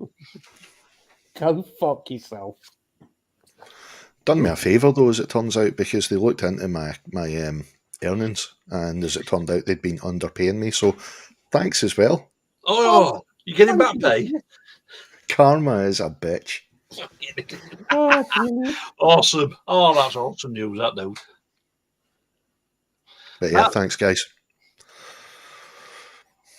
I suppose I'll better say goodbye. Yeah. Yeah. I'm just trying to prolong it so we don't have to talk to Darth so much, you see. No, that's been a good show. It's good to have, really good to have you on. Really good. And I shall be live tomorrow on the usual show. You know where it is if you want to come and watch. Have a good weekend. Have a good rest of the week. And if you can't be asked, just go and piss somebody off.